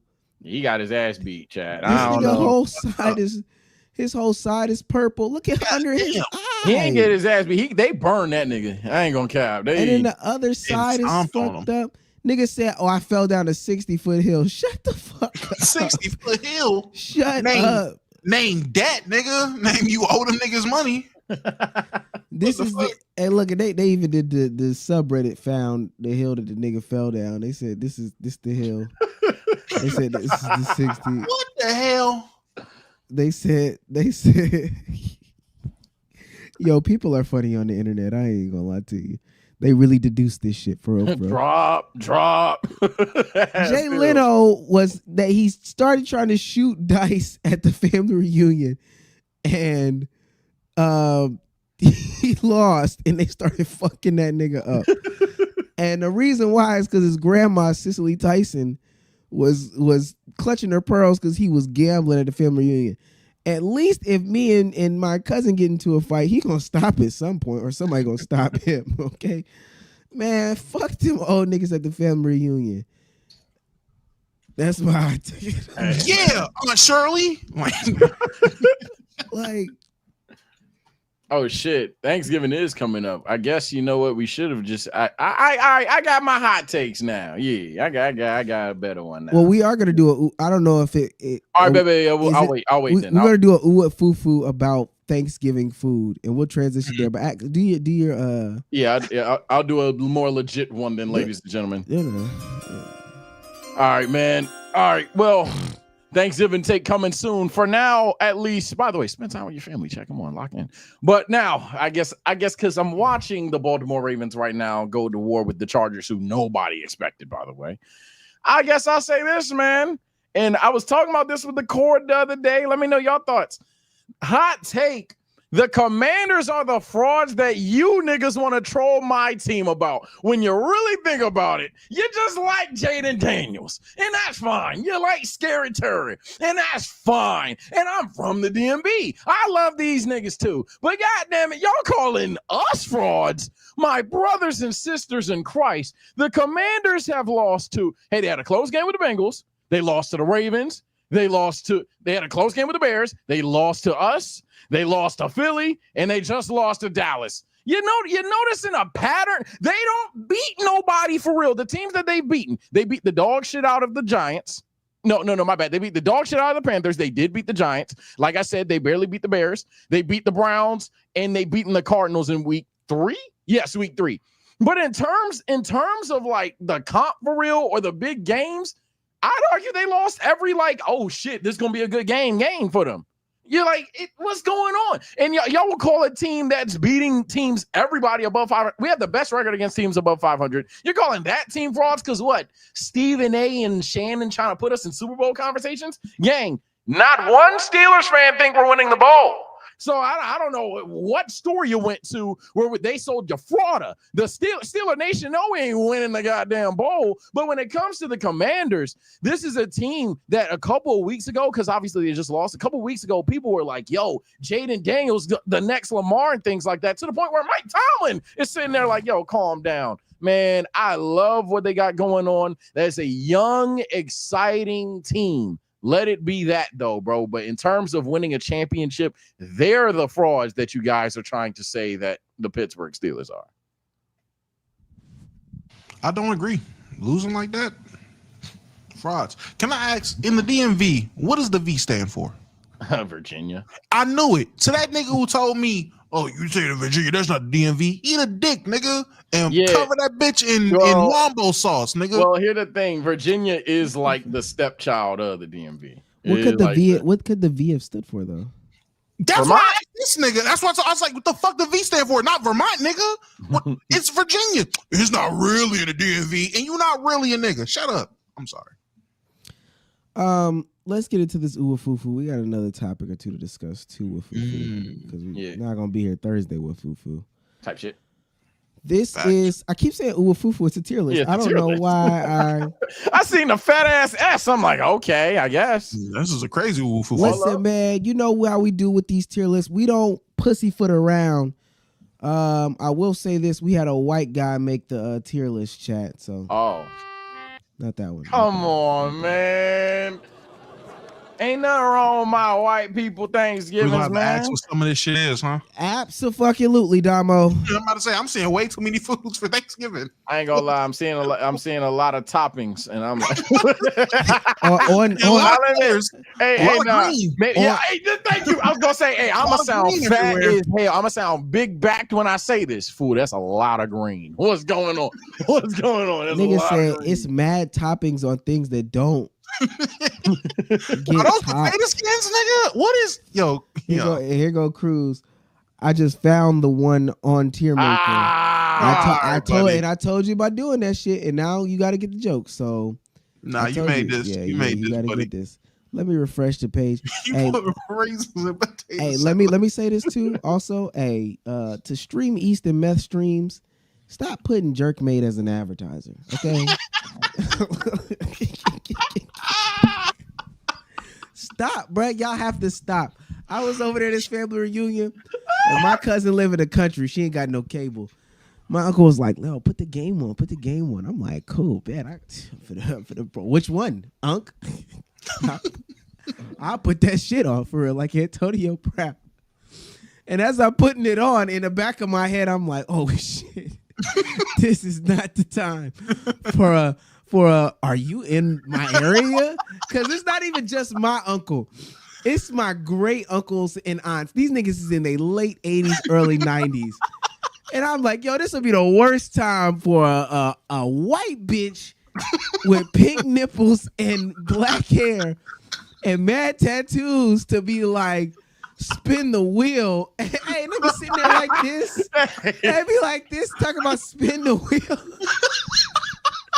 Nah, the worst part is the worst part. I be thinking the feds watching for real. They named the city or some shit. I be like, yo, what do you mean? She really 8 miles away. And then I'm trying to acknowledge it. And you know what's fucked up? I don't learn. Because what I should do is set it up on the phone first and then do AirPlay. My dumb ass will do AirPlay while I'm still in the selection screen, knowing the ad is going to pop up. I did that one time with my mom. This was around the time that the women's college was doing a Final Four.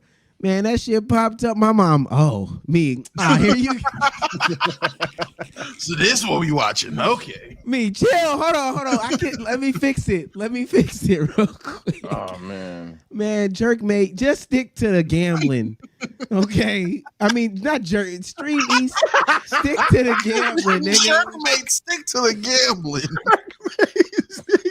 Stream East Meth stream, stick to the gambling, nigga. They is gambling. Look. Hey, are you looking to fuck desperate local singles? Me, what the? You know what's fucked up? He typed it wrong. They capitalized not singles, desperate. Capitalized desperate. I showed my girlfriend that she had to get accustomed. She was like, "Oh, so this what y'all be doing in the Discord?" I'd be like, "Nah, brother. I promise you." Man. Anyway, okay. Man. Let's shoot through this quick. I don't think it's gonna take long. We black. No disrespect to Bezos. He is not defeating allegations, boy. He is what never. The hell, yo, Bezos? Shout out to Benjamin, man. First of all, never beating allegations. Ham with orange slices is a D tier. Okay, all right, yeah. No, he's not wrong. I wanted to not. Ham? Yeah, no. You bring a ham with fruit next to it, automatic DQ. Orange glazed ham? You bring a ham with citrus, that is a personal foul, automatic DQ. Cruz, what are we doing? We just talked about potential raises. If we rank that high, it's because we wanted to talk about ham, but that is a heavy disclaimer. Don't nobody eat ham with citrus over here. Nobody eat ham with citrus. Dog. We're all right. I'm gonna start at the bottom for sweet candied yams. Oh, that's where did you even find a picture with ham and oranges? I'm sorry. Go ahead. This is S tier, I think, too. Yes, of course. Diverse food. When the plate get to touching other foods and shit, because I don't eat the trays. I don't know about y'all. When the foods get to touching, yams can touch any food, and I'm good. I don't know what this bullshit is. So I'm just gonna put this at a D. I don't know what this bullshit What is that? Is that the cake? Oh, you starting from the bottom? What is that? Boysenberry? I don't know. Yeah, it looks like a dessert. Let's keep moving fast. This is a turkey. I'm not a turkey guy. I'm gonna say C. Oh wait, I'm sorry. This is a chicken. Is that chicken? It's a big chicken. Yeah, this is a chicken. This is a Cornish We got hen. baked This is a turkey. We got baked turkey, honey ham, and baked chicken. God damn. Got another bird up there too. So. I'm saying. I mean, good. At least be fried at that point. Chicken is S tier just in general. I fuck with chicken. Yeah, I'm about to say I fuck with chicken. Don't get me wrong, but I just for Thanksgiving I might put it in like A because it's like, why the hell you got all three? I don't like baked chicken, so if that's baked chicken, then B. Oh my god. Okay. I wouldn't put it B. I don't know what this look like a turducken. And I'm dead ass. That's a real thing. That's a D tier though. I don't know. Yeah, we're not even going. Is that sweet potato or pumpkin? I think this is Good pumpkin. question. I think this is pumpkin. We'll say this other one is sweet potato. This is pumpkin pie. All right, Pumpkin pie, B tier. Yeah, I put like C. I'm cool with C. pumpkin. Thank you. Yeah, C. And really, pumpkin is D tier to me. Again, Caucasian person made this sweet potato fries. D. You're black. Sweet potato fries are good. I just not on Thanksgiving. I just don't. Thanksgiving. What the fuck? Pecan, whatever the fuck this is. Well, I was allergic to pecan until like last year, so D. Yeah, D. Matter of fact, let me get these bullshits out of here. What is this? Oh, Is that deviled egg? No, that's a pear. that ain't, That's a that cherry. ain't no devil egg. That's Pear like and a cherry? Oh, I thought it was egg white. Fruit salad. Cruz made this list. That's crazy. D. Yeah, okay. it looked like a fruit salad. Is this a seafood boy? Is this gumbo? What the fuck? Okay, so gumbo. Gumbo. I guess we in New Orleans for Thanksgiving. C. D. I don't want no seafood on Thanksgiving. I'm sorry. I don't. Yeah, Maybe it's just me. Wrong event. Y'all don't even go with nothing. Now I think this one is a pecan pie. Since the niggas gonna get on me for not saying the country. Pecan pie. Pecan. D. Yeah, this shit D. I ain't gonna lie, this shit nasty as hell. I say that sure. I think these are plums. Man, I'm not even gonna waste our time. This is also that's pumpkin. D. Oh yeah. Yo, Cruz is fired. Let me go to something that I'm about to say you might gotta. How many foods is valid on this show? Red velvet cake.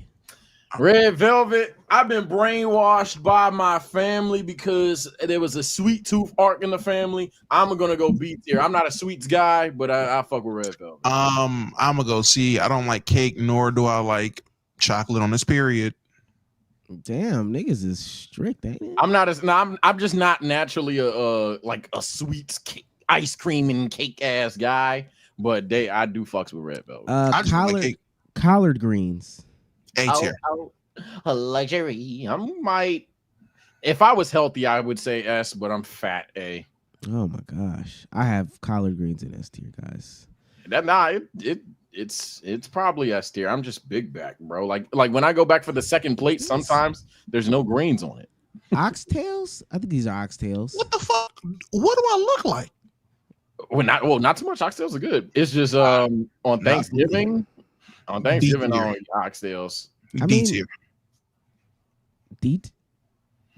I don't like oxtails, so D tier. Really? Yeah. I'm going like. I'll go C tier. I don't see myself putting oxtails on my Thanksgiving plate. We had oxtails last Thanksgiving. It was good as fuck. Yeah, they're good. No, the oxtails are fucking fire. I just don't like them. I never had them on Thanksgiving. The Brussies, Brussels sprouts. D tier. Now that one you got me. I can eat some Brussels sprouts. Brussels sprouts is S tier. I'm gonna go ahead. Yeah. I will put it at A just because Damo put it at D, but S tier. I love some Brussels sprouts. Brussels sprouts is good. Roasted potatoes. What the fuck? Roasted potatoes. Roasted?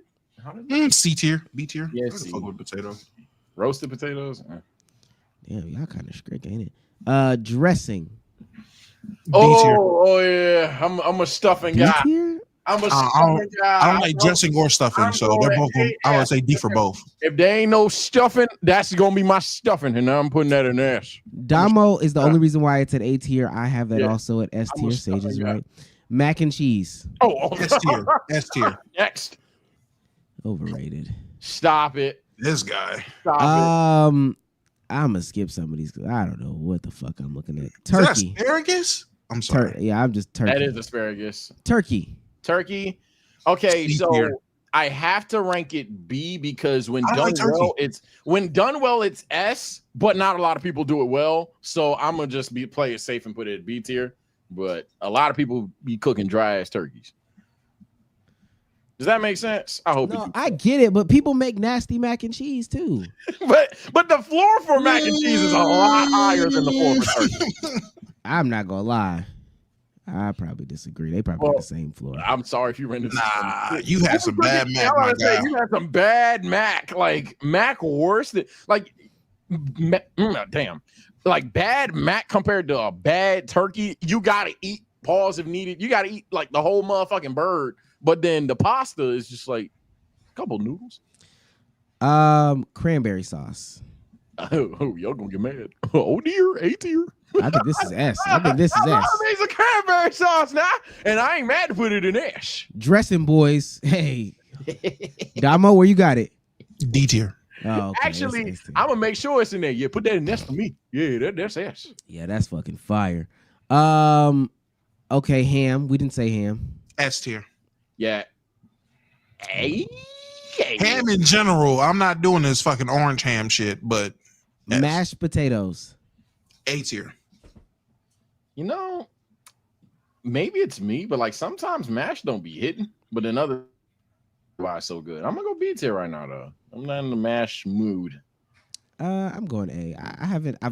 I've gone away from mashed potatoes so much that I want mashed potatoes now. Sweet potato pie. S tier. I'm not a sweets guy, but yeah, it's hard to fuck that up. I'm going S. Well, it is, but it is good. It is good. It's easy. Grandma Patrol who cooks hard. So it's easy to fuck up. Now let's get into some of these white dishes. Fried cauliflower. Fried cauliflower. I'm gonna head and put that in D tier. I don't really want to try the cauliflower. Good though. Green beans. Green beans. No, B tier. B tier. Yeah, actually, if done well, that could be a B tier. All right, green bean casserole. D tier. C tier. We'll try it. We'll try it. Let's get a last couple. Pound cake. I'm gonna say D tier. Yeah, see, I'm not a sweets person. See, I don't like cake.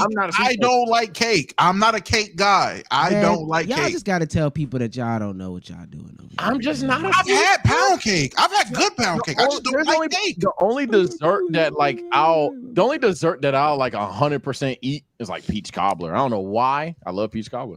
Pound cake S tier. I got a pound cake in there right now. I almost stuck my dick in it this morning. Good. Cheesecake. Cheesecake. S tier.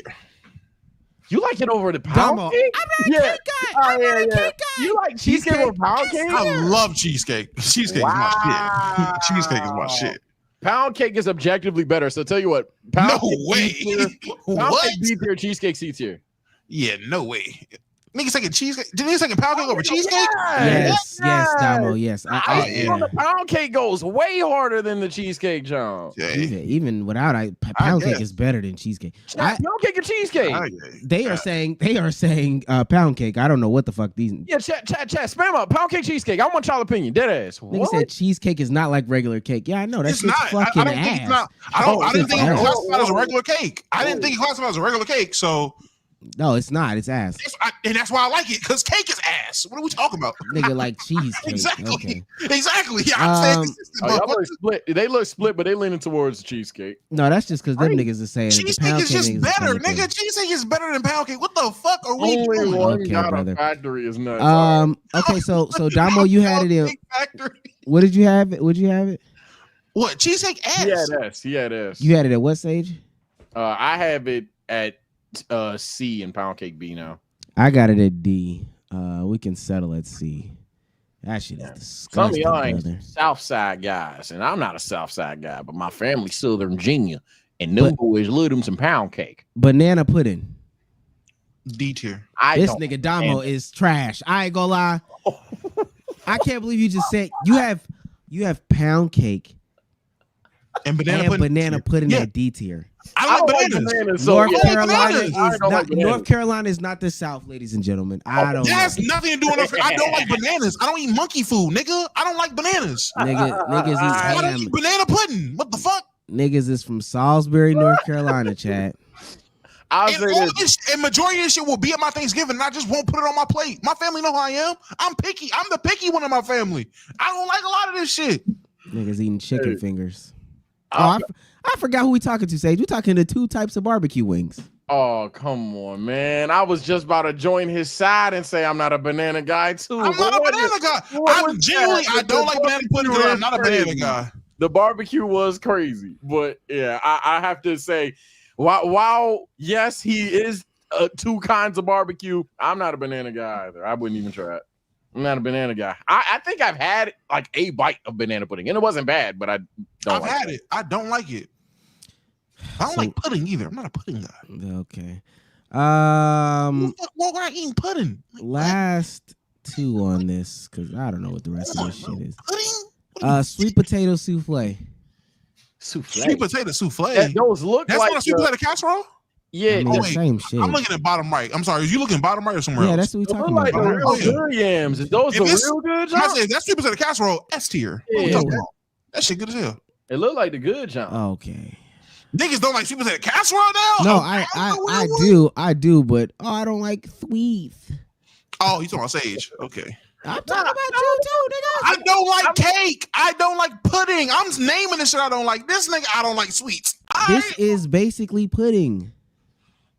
No, it's not.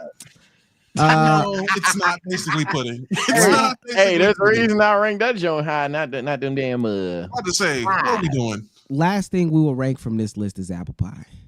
Oh, it can't go wrong with apple pie. Oh, well, damn. Now I might be a fraud because I'm AS. You can't go wrong with apple pie. I mean, yes, you got a fucking C tier, Omar. Like, oh, now niggas don't like apple pie.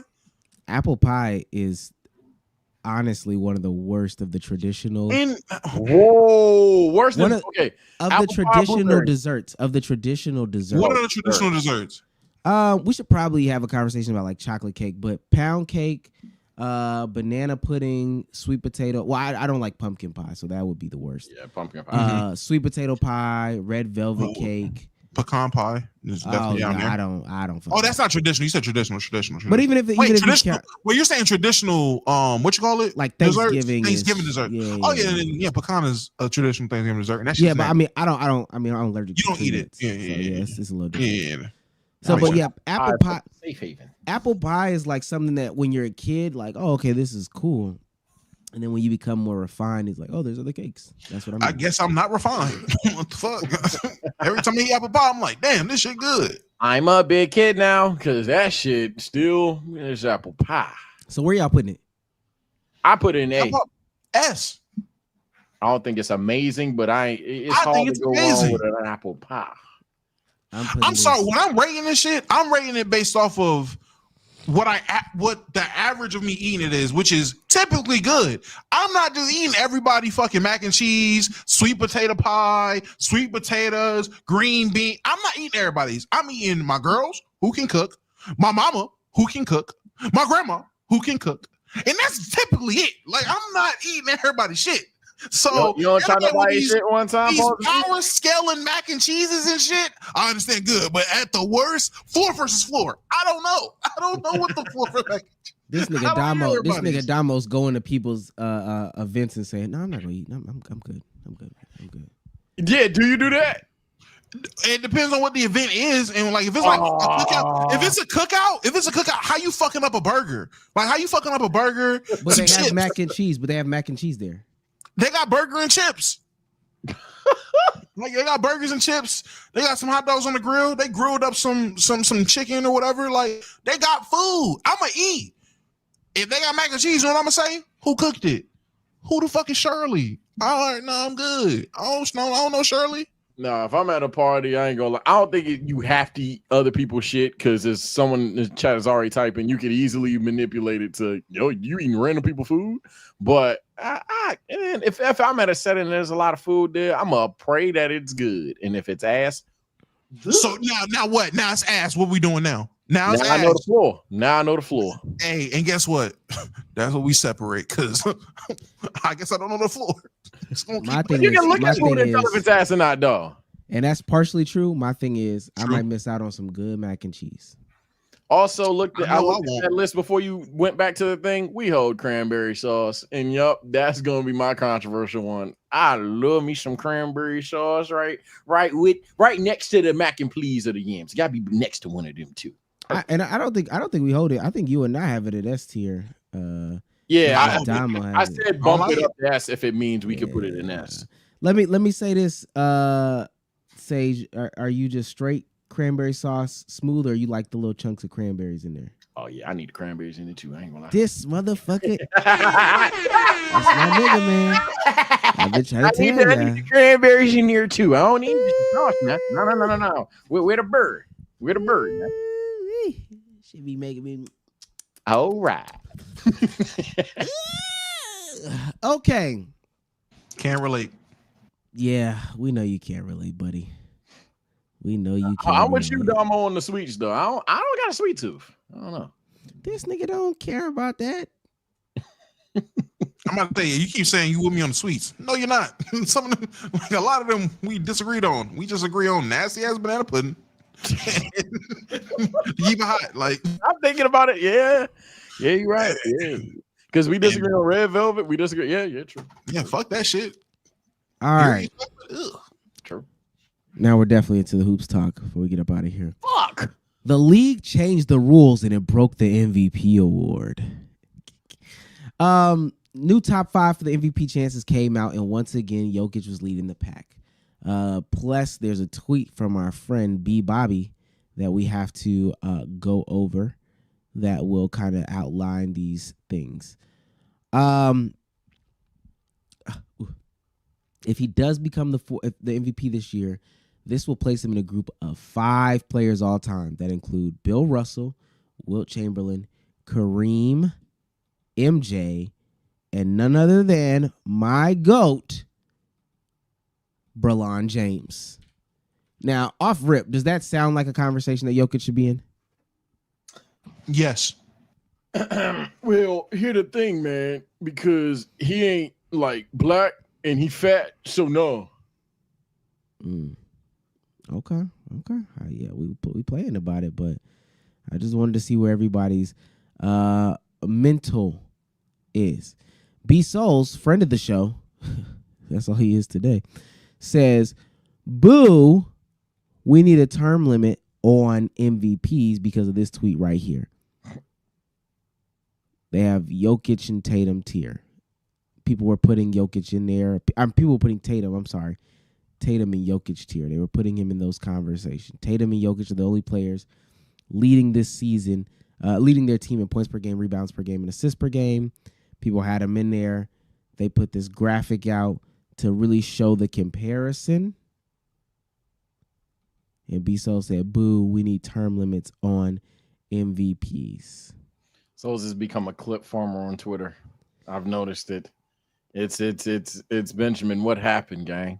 What happened?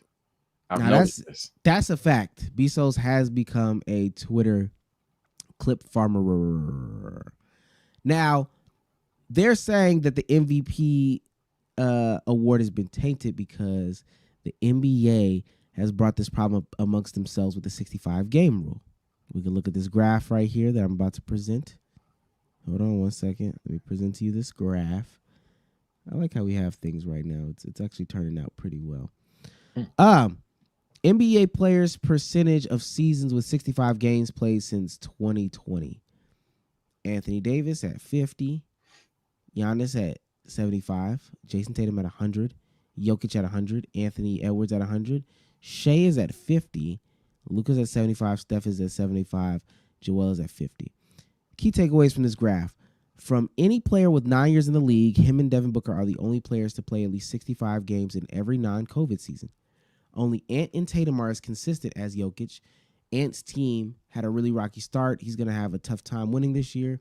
While Luka's had 75% of his years meeting this threshold, 3 of those years consisted of 65, 66, and 65 games. So it doesn't really matter. And Giannis has qualified for 65 games 2 times in the last 5 years and is currently nursing a patella injury on a dog shit team. I want to know, just off rip, early season, do y'all think that Jokic should be the frontrunner for the MVP? It's definitely his to lose. With my glorious king struggling in the statistics right now, I think it's just a matter of, maintaining team record. But if we're talking about individual play right now, because we're so early into the season, and Dama will probably quench the thirst for the guys that want to talk about the records and shit. But I'm pulling those up as we speak, to be very blunt. I'm definitely of the camp that, this is Jokic's to lose.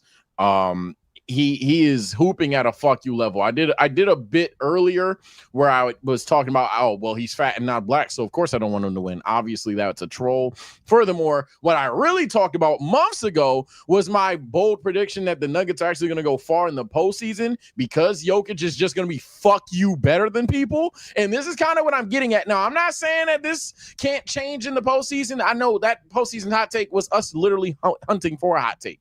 But reality is, Jokic is really this damn good. This is a player that I'll say, for some people that don't fathom this, we have not seen this before. This is a guy that doesn't predicate his game on this athleticism. This is arguably the most efficient player you'll ever see in your fucking life. The dude is making passes that only a couple of names of great all-time point guards could ever make. And one of those point guards the polar bear in Arlington, Texas used to be LeBron James because he was 6'9", and Magic Johnson because he was 6'9". But here's some 7-footer who can't even outrace shit, me. And he looking like he's arguably the best passer you've seen in your life. And that's just talking about the passing. There's obvious on like every level of the court, Jokic can score the fucking basketball. He's averaging 30, 10, and 11 or some shit like that right now. It is 100% his to lose. I don't see why people are so against it outside of blatant xenophobia to the point where we're arguing, okay, but we've wronged X and Y player in the past. So what do we do now? And I think it's also funny that we're at a point where we're literally talking about the shit and we're just mad that we're talking about it. Like, it's like, I'm pretty sure any other name that's brought up is just a protest against Jokic because everyone's mad. It's obviously Jokic right now. I would just say we're super early in the season, so record has absolutely nothing to do with how I feel about who will be the MVP or who should be the front runner. Don't fuck about record. You're looking at the standings. Not gonna lie, the 12th seed in the West would be the 6th seed in the East. I don't give a fuck about records right now. In terms of who should be the MVP frontrunner, it's who's putting up the best numbers. And that's fucking Jokic. It's that simple. Jokic is playing like the MVP. Is Jason Tatum also competing? Yes. That's why there's other candidates for the MVP. But the frontrunner should be who's playing the absolute best, which is Jokic. Because when it was Joel Embiid, y'all were quick to say it was Joel Embiid. When it was whoever is playing the best, y'all are quick to say, oh, well, they're playing the best.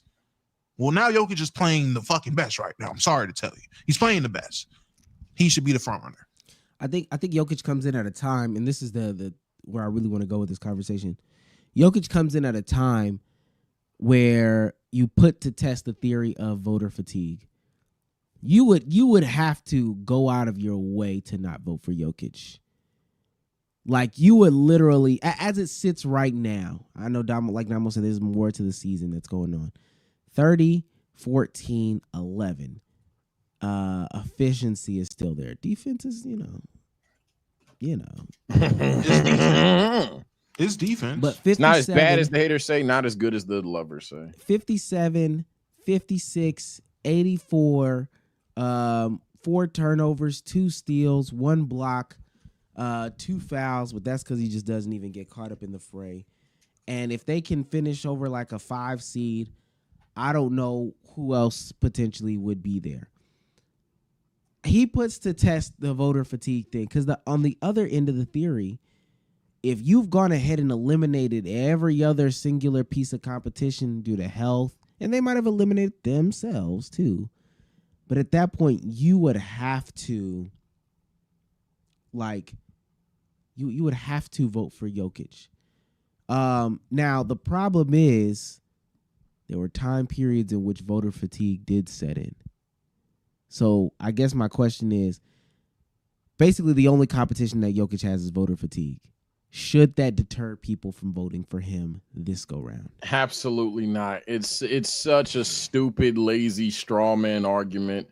It's an appeal to ignorance at best. And not only is it such a bad, stupid argument, but it's a bad, stupid thing that's already happened. Did you guys forget that you've already pulled this card with Nikola Jokic and already have cost him a trophy? He was supposed to be the guy that won 3 in a row, but that hasn't been done since Larry Bird. And who was the other guy? So because of that, because you guys didn't want Jokic to fuck with your nostalgia or your record books or your American Hope or some shit, whatever, you guys already went out the way to pick another candidate, which, to be fair, Joel Embiid was a good candidate to get the award. Not saying that he couldn't have possibly got it, but then here we are simultaneously talking about he has the Here Nigga Damn award, but then we're still making the arguments today, well, we can't let Jokic in this class. Okay, so we're just going to lie about the rest of his career because we don't want him in a class that he's qualifying for. It's the oddest shit I've ever seen in my life. It's happened before to other foreign players, but it's getting to a level of like, damn, it's pretty fucking flagrant at this point. Damo, let me ask you, if they do end up giving it to somebody like a Tatum, are you going to be upset about that? No, as long as there's an argument for him to have it, on top of it being a voter fatigue. I was gonna say I'm pro voter fatigue. I'm all for it. I hope y'all do it because y'all will be staying consistent, and we know it's not a bunch of bullshit that other players had to deal with who were also deserving.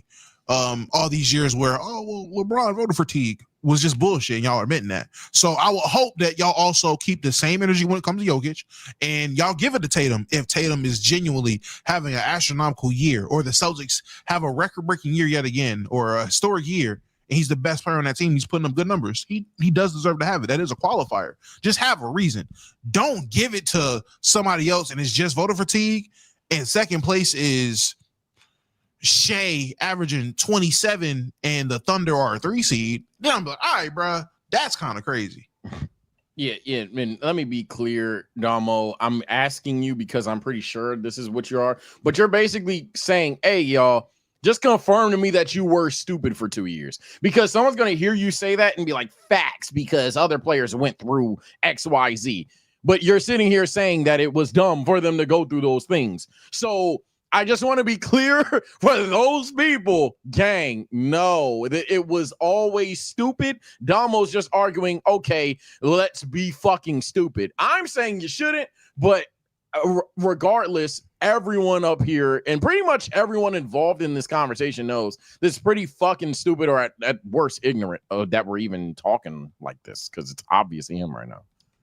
I think this is just another chance for people to bring in like negativity into something that's like historic, and it's something that we do often. Like, for whatever reason, we try to find the downside in something that is historic in order to try to discredit what's going on. But in reality, like, we should just be acknowledging that what Jokic is doing, not just this season, but for his career at this point, because we're talking about having a career of doing what he's doing. Jokic has to be put in conversations with the best players of all time. Absolutely. Yeah, he's on a top 10 trajectory, low key. I'd say like 15s, but yeah, definitely top 10. Absolutely. 15. Absolutely. You're spinning. And I just want to say, because I see Cardiac going off with his tangents in this, I'm using the wrong chat, soliloquies in the chat. Look, it's not just about from 10 years, 20 years ago. As Sage said, it should happen last year. There was voter fatigue talk last year. So this is a precedent that was set by these same people, Cardiac. So I don't think it's I don't think it's dumb. I disagree with you, gang. I don't think it's bad to hold these people to a standard that they also are participating in. I'm Mr. Consistency. If this is what we're doing, let's keep doing it. I'm going to be mad when we decide to change the rules randomly with no one saying anything. Oh, this is going to be the player that if Cooper Flag start busting ass and now it's no more voter fatigue, I'm going to get mad. Oh, now there's voter fatigue don't matter for Cooper Flag. That would be kind of weird. And even then we could have a conversation about, okay, but at some point, how do you progress the product? We've had 5 different videos on the NBA dying, 3 podcast titles on the shit dying, but then we're against, I suppose, progression or whatever. And I see someone type maybe 10 times over, and and I'm not calling you weird, gang, but like this is like you kind of like know what that NBA fan is based on some of the takes that you have. It's like what do you mean? Like, so we would only be changing it specifically for Jokic. It's not about coddling. It's not about coddling Jokic. It's nothing about his face. Don't have a special attraction to him. It's nothing about his play style that's like over the top. It's not necessarily doing it. It's not necessarily doing this specifically for him versus just not choosing stupidity. I didn't think that's a foreign concept, but holy shit, only the 2020s internet would tell you, hey, gang, be dumb as you possibly can. It's kind of crazy, but this is kind of what we talk about every fucking time we have that boring ass is the NBA dying clip, because y'all will sit there, potentially have a guy that you can really boost up to be the face of the league. You could sit there and have Jokic be a 4-time, hell, 5-time MVP. And while you niggas would bitch about it, you'd watch. While people who don't know Nikola Jokic, they know him now. He's the guy that won 5 straight. But no, you don't want to put somebody else on a pedestal. Your nostalgia must be peak. And then you'll sit there and be like, damn, bro, why nobody like my sport? Yeah, because yo dipshit ass hated on the sport the entire fucking time and was against any level of change in any way, shape, or form. You're the fucking problem. It's crazy. It's crazy as hell. I think Sage cooked. I agree. Let's close it out. Yeah, I think Sage cooked. This is from that guy for real. He's on fire. F Drake, 8 Ball, and King Henry cooking up. Go Flock for $4.99. Appreciate that. Nah, Henry is. I hate that Derrick Henry going the fuck off this year, bro. I swear. Sometimes he got to. Shout out to Wavy for $1.99. Says, I'm looking at Prince with my girl. Not gonna lie. Shout out Wavy. Yeah, I think, and again, you can acknowledge sometimes there's marvels, there are feats. If she can say, "Whoa, look at that," like that's okay, cool. If she says, "Damn, that's a big ass dick," I don't know. Delivery does matter. Delivery definitely does matter. What you mean? Big ass dick. Shout out to Roddy TV for $1.99. That bulging, jeez, like shit like y'all so gay, bro. But what if your girl say some shit like that? I would genuinely, if we drive and my girl pull that shit out at the passenger seat, I would have to look, because that's crazy. Like, it has to be bulging if you just openly saying that, right? That is. What you gonna straight neck it the whole time? Just no. Now I know there's just bulging with it. I'm not gonna look. Also, if my girl said that, I would sit there and be like, wait. So how did you talk about me, bro? Like, how did you talk? Because I don't like how you talk about niggas at that point. Like, I don't like you be saying, oh, niggas be like, come on, bro. Do you really want to know how your girl talk about you? You really want to find out? Now, let me ask you this. If she starts saying things like, they tripping in the comments talking about it's too big, that's just right. Oh, she say, that's crazy. That's so crazy. That's crazy. That's It's need of conversation. Too big. That's so fucking crazy. That's. I mean, any smaller would be crazy. Knowing you smaller, right? Any smaller would be you. Oh, okay. Niggas start dissing himself low key. All right, so I'm a bitch. Shout out to Juby for $1.99. Charles Manson has a black and white album. I don't even know who that is. It's like, nah. Shouts out to TJ3 for $4.99. Says, I just checked French Montana's discography. He has an album cover that's black and white. Come on. Whoa, hold on now. Okay. We can discuss, first of all, who even qualifies, man. Because, like, I would argue that French is an artist. What the fuck? They got to be rappers? Yeah. Shut up. Shut up, nigga. You didn't name straight rappers. Did you? You didn't name just rappers. Shit. Who didn't name straight rappers? Magna Carta? I think he might have. Yeah. I ain't name no R&B. I didn't do that, buddy. He's on fire. Shouts out to that guy for real for $4.99. Says Jay Leno hit with the Tony Soprano classic. He was. Yeah. Tony Soprano classic is funny. And then last super chat is it sits Heisem for the big $10 says, my issue with the Jokic convo is that it's disregarding Giannis because he is just as impactful to the game than Jokic is because he actually plays. Here's the thing. That's not true. Yeah, I'm about to say. This is not true. Go ahead, Damo. And I seen you say this shit early in the chat, and I'm glad it was ignored, so you had to pay for it to be shot down again.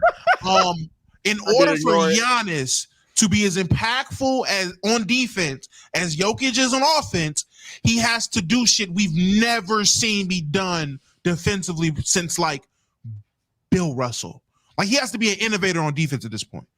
Jokic is so impactful offensively. Y'all say, "Oh, he's just Giannis isn't even the best defender in the NBA. Giannis is in the top 5 defender in the NBA. Giannis isn't the best big man defender in the NBA. His defense is not as great, not as impactful, not none of that. AD has a better case than Giannis that you're trying to make, gang.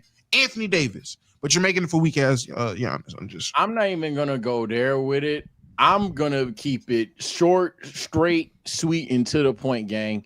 Jokic is better than all these names y'all be trying to mention, bro. I'm sorry. Like I hear y'all. Well, we didn't do this for James Harden. We didn't do this for Giannis. We didn't do this for bro. Jokic is straight up just better than them niggas. Just like understand that. Breathe in, breathe out, accept that, and you would go so much farther. He is just legitimately better. Top to bottom. He's just a better basketball player. It's just that simple. And let me say this because I have no dog in this race here. This is for the people who have good teams. So I'm looking at Giannis's stats. We're just looking at the counting stats. 32.4 points, 12 boards, 6.4 assists, shooting 61% from the field, 21% from 3 or whatever, 60% from the line, 1.4 blocks. I think, and again, this is my takeaway for all these conversations, is that this is why none of it matters. I think Giannis is having an MVP season. Absolutely. I think last year Luka and Shea, they were all having MVP seasons. But this is why you just don't value this stuff. The NBA has yet to introduce co-MVPs. There's not too much consistency, and they also did not think that they would get to a day like this. They would start having to invent bullshit reasonings as to why X, Y, and Z did LMNOP, this, that, and the third. They did it with LeBron. They did it with Mike. They did it with Shaq. They did it with Kobe. They did it with all these other greats before. That's why you say to yourself as a true lover of the game, none of this matters, gang.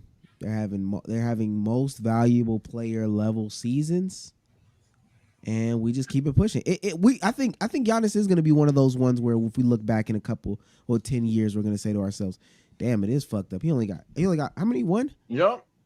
No, two.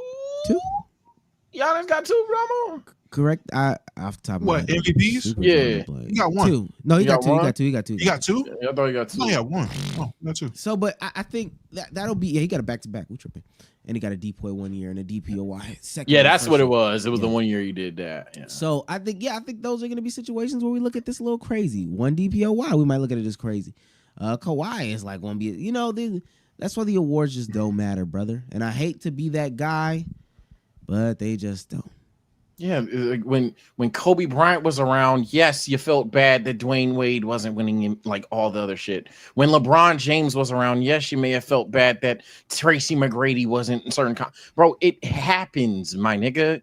There's better basketball players, bro. I'm sorry. There can only be one at your number one list. The idea, but again, and y'all will sit there and be like, oh, well, what's wrong with the community? It'd be the same 5 niggas in the chat too on every time we have the dying topic or whatever. It'll be the same 5 niggas caping for, no, y'all tripping on this and that. We're not toxic. There's no way we're the problem. There's no way the product is marketed wrong. There's no way anybody's doing anything fine. The NBA is peak perfect. But then y'all will sit here. We're having a conversation about the best player in the world. You're not even necessarily disagreeing with that. Y'all are just sitting here trying to find flaws with somebody who we're saying, hey, he's hooping like the best in the world. Give him his flowers. It's so much brain rot in this fucking community sometimes, bro. I swear. I want y'all to know before we get out of here, Droopy has one more. Shouts out to Droopy for 199 says, Sage, are you going to Goonga tonight? It's the fact y'all took TSO lingo, changed the definition, and now it's a different meaning in Keep It a Buck lore. But no, we did watch an episode of Goon today though, and that shit was a micro nerd hot take. If this was a TSO pod, hey, while Dan to Dan is a good, if not great anime, I would never show that to somebody for their first anime. Hell no. Hell no. No way in hell. I do want to say they already found evidence of Drake buying streams. Damn. Oh, are you making that up? No. For Hotline Bling. Back in 2016, they found the evidence of him buying streams. No. But I mean, all artists do it. So that that's what I'm saying. But he made it feds. You can't be the snitch. That's the problem. If you're going to be the feds and then you have done it, now it's a problem. Yeah. Shout out to everybody for coming tonight. Shout out for the 1,000 wows and cows and that was in here tonight. 1,200. I think we peaked at or something like that. Appreciate y'all. With that being said, Damo, say goodbye to the people. All right, Chess being my favorite night second. We will be back tomorrow. Probably gonna stream tomorrow. Stream tonight? Stream tomorrow. Stream yesterday. Shout out everybody that popped out. It was fun. Played a little bit of Jeopardy. I should go check that out on the channel. That Jeopardy game. Pretty funny. Bully KB. It was dope. But yeah, I'll see y'all. Okay. Say goodbye to the people. All right, people. I'm going to be upset that the Chargers couldn't get the upset victory for us here. Ravens, good shit. It was a good dub. Chargers, shout out to y'all for real, because nobody thought y'all would be this good. Shout out Jim Harbaugh. But we're probably, if I'm not tired, stream tonight. I did stream earlier though, so I already clocked in. This is a matter of clocking in again or not. Take care, stay blessed. Can't wait to see you guys Monday. Niggas got families, all right? Monday. Take care, stay blessed. See you next time, man. And remember, cranberry sauce smacks. Eat it. And with that being said, shouts out to Big Droopy, and I need you to stop.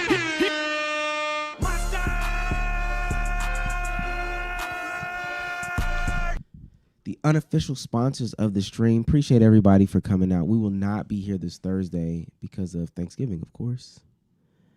So with that being said, ladies and gentlemen, we appreciate you. We love you. And we will see you later. Bye, guys. Peace.